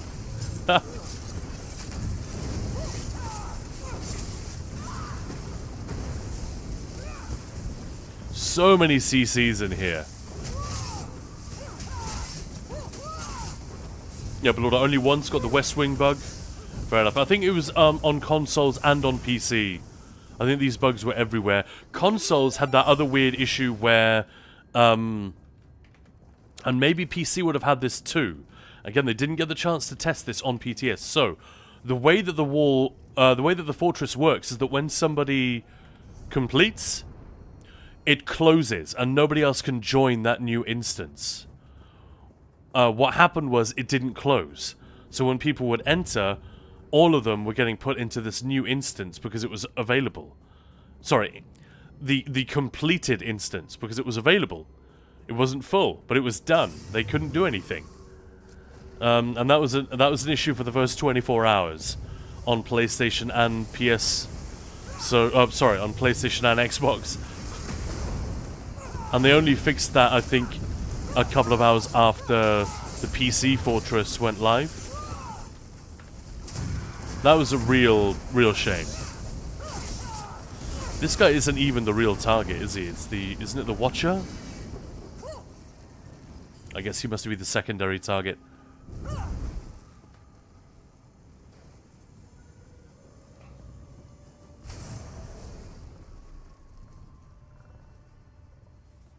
Yeah, all MMOs have bug fests, more or less. ESO's no exception. Yeah, but, you know, these particular bugs, because the event was under-tested by the players, people didn't go and test it on PTS, and also it's the type of event that's harder to... like, it's not their usual type of content, so there were always going to be... we could always have anticipated issues that, like, no one's doing the mechanics here on NA. It's like me and one other guy that are actually attacking the correct target. That's kind of tragic. And why do I have aggro? No. Thank goodness for that.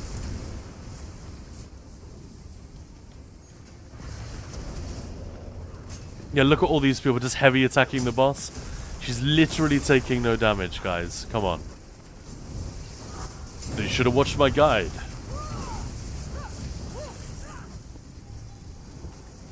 I'm just gonna see how many people. Alright, so about half the group has realized that you need to attack the crystal. Actually, not maybe a quarter or a third. I'd say most people are just blindly humping the boss. You don't want to hump anything blindly, would be my advice. That's to be avoided. Bossy Jan, welcome on in. Thank you so much for the follow. Yeah, likes to play catch. The dance party. Yep. Console was quite bad. Whole server couldn't get in for like 8 hours. I think it was more than that. I had time for a nice little nap. Lurk time. See you later. Have a nice stream. Thank you very much, dude. I'll be raiding off soon anyway.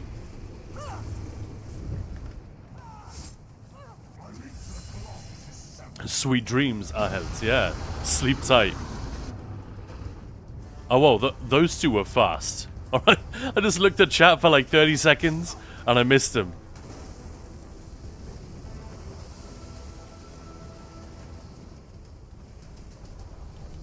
Alright, end boss.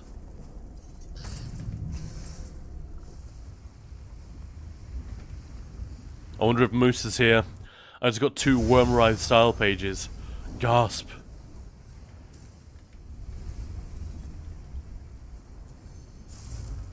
The way is clear. We are making progress, yes? Prepare yourselves. That Titan will be waiting to stop us before we get to the Soul Spire. At least we're gonna get 8k seals, that's something new, yeah? Yeah, true. Yeah, that's meaningful, isn't it? That's like half a Radiant Apex mount for everyone. I wonder, the next round of crown crates, how many people do you think are gonna buy that Radiant Apex mount? Because for the first time, or the first time in a long while, they have the seals needed to get it.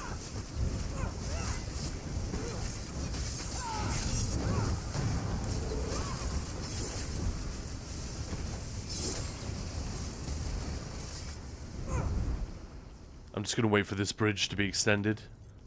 Seriously, did nobody go down? Shocking. But Lord, I'm using the base interface for boss bars. I don't get why people aren't able to see shields. Yeah, they just don't look.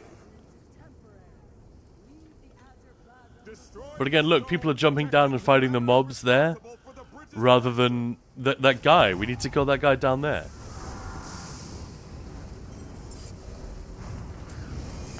Interesting. So it's a sample size of 1, but NA already living up to its reputation for people not knowing things or not bothering to read or look or check. Sorry, Americans, for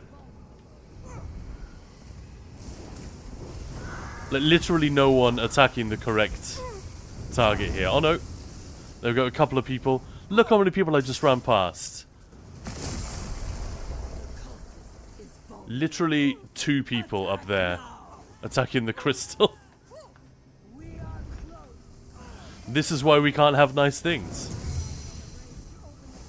There's the bridge. Love it.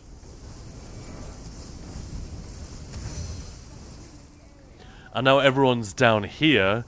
No one's going to be available to... Oh no, there we go. We good. We good.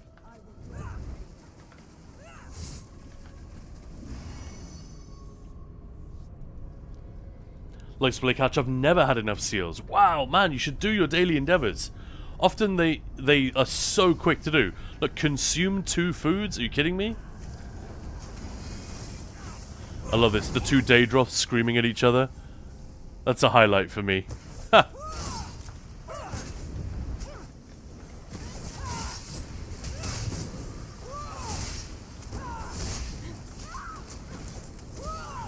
Interesting, I'm noticing performance is noticeably worse on the NA server. Just like frames and everything seem to be a bit more dodgy.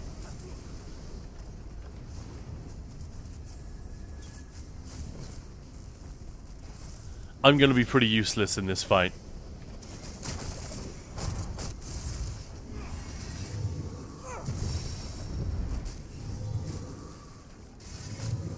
See if I can bow proc him to start. No, somebody else got there.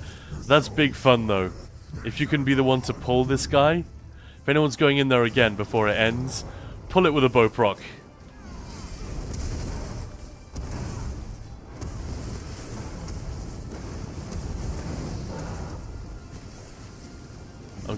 I'm just gonna try and watch.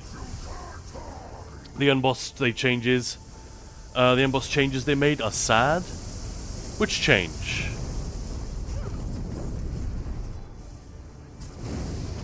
Like to play catch. 8k seals would be nice as it means we may be able to afford a nice new mount. Exactly, yeah.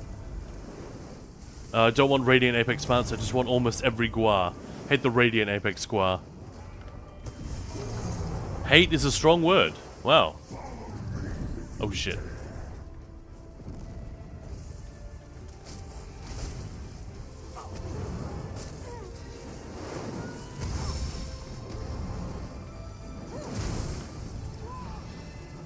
What the hell am I dying to?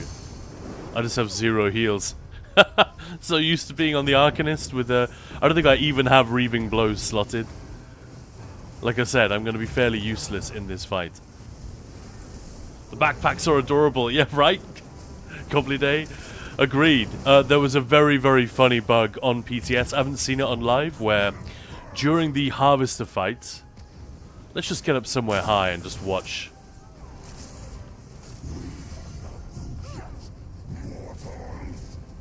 It's a bit rude to, like, not do any of the mechs, just watch. I think it's pretty cool. It looks amazing. I'm gonna miss the epicness, for sure. There'll be some fun memories. Look at his attacks, even. Somebody Destro ulted him, look at that. Looks like he's shitting himself with lightning.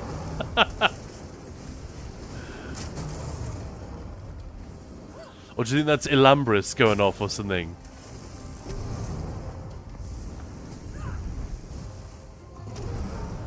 Oh, he's gonna die, he's gonna die. 6%, that's it. Wow, that was fast. I see what you mean, Belorda. Did they get rid of the whole Stormcaller? What the hell? That was like the only thing that made the boss last a little bit of time. And that was because there was a bug where he might not land again. I didn't even realize they'd done this. That's one of the only things that made the fight interesting. Wow. Like, mechanically interesting. Obviously, visually, it's incredible. I love it. I'm so there for it.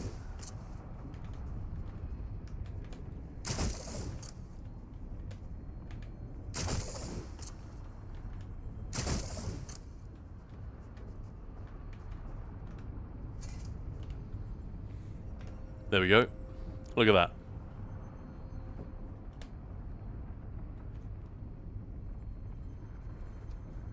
Alright, Rex Augusta, have fun, and cheers, mate. You too, have a lovely day. Yeah, like Split Catch don't normally do the endeavors unless by accident. Guns N' Raiders must be one of the rare males that actually read a manual for building flat pack stuff or opening new products. It depends. I will usually have it to hand. But for like Lego models and whatnot, I like to get started without it. And then refer to it as necessary. It always becomes necessary, eventually, but... And yeah, like Split Catch, catch you later. Rex Augusta, have a great day. But Lorda, yeah, my end experience in the Fortress was not nice. I was done with consumed foods right away once Jaws of Misrule and the Colovian War taught. I see, yeah. They removed the Stormcallers. That sucks. But that must be to do with the fix. Must have been the only way they could fix it quickly. It's a strong word, but when I saw that Gwar, I really wanted to cry, decorating the Gwar like a Christmas tree. Yeah, but that was the whole, Rio Carnival style Crown Crate season, wasn't it? I like Zyzax. I'm gonna miss him, but he'll be back early next year. And we will also be back tomorrow, guys. I really appreciate the hang today. We'll try to talk a little bit less about combat animations and stuff tomorrow. Clearly, that's more my cup of tea than it is yours. But yeah, thank you so much for today. Thank you for the support.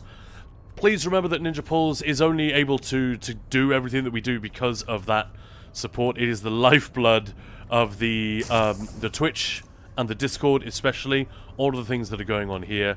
So yeah, much appreciated. I'm very busy at work for the rest of the day with video stuff for you guys. Very exciting.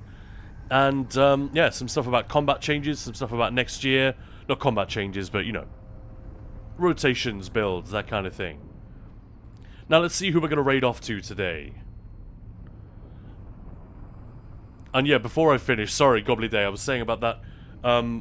There was a bug where, a really funny bug, where on this fight here, on the Harvester fight, if you were using a ballista, you know, the enemies drop those green AoEs, and you can pick up the backpack. There were enemies who would walk through and automatically get the backpack. There's a large vampire NPC. Those big elite vampire enemies, they would actually get the backpack cosmetic. And because they're so big, they had this giant backpack on their backs as well. Very fun. That was really cute. And amusing. Slightly distracting and confusing at first, but yeah, sadly, I didn't see that bug making it onto the live server. It was very funny on PTS. Right, well, we are going to raid off to Man Bear Nug. All the usual stuff. If you are hearing my voice right now, I'm going to ask you to do me 3 favors. 1, stay with the channel when we raid off. 2, give Man Bear Nug, you know, 5-10 minutes to do his thing. He's a lovely guy. We like him a lot around here. And 3, give him a follow if you like the cut of his jib. That is it. Other than that, have yourselves a wonderful afternoon. Thank you again for being here and supporting us. And yeah, for making it a blast. That was a really fun stream. And we will be back tomorrow. And Guns N' Raiders saying, yeah, if I've read the manual and understand first time how to do it right, I'd come off more reliable and intelligent. That's true. Thank you for streaming. You are welcome. And Daenerys, hope the rest of your day is great. You too. You too. Have an excellent one. Like to play catch. Thank you, Khan. Enjoy the rest of your day. See you again tomorrow. Yeah, you will. You will indeed. Stenya. Can't really cheer much for Microsoft in the game. It's just a bunch of... yeah, exactly. Thank you also, Belorda. Hopefully you're able to get some more rest. Yeah, I can feel it in the throat, but I will be fine. Thank you again, guys. Take it easy, have fun with Man Bear Nug, and I will see you tomorrow.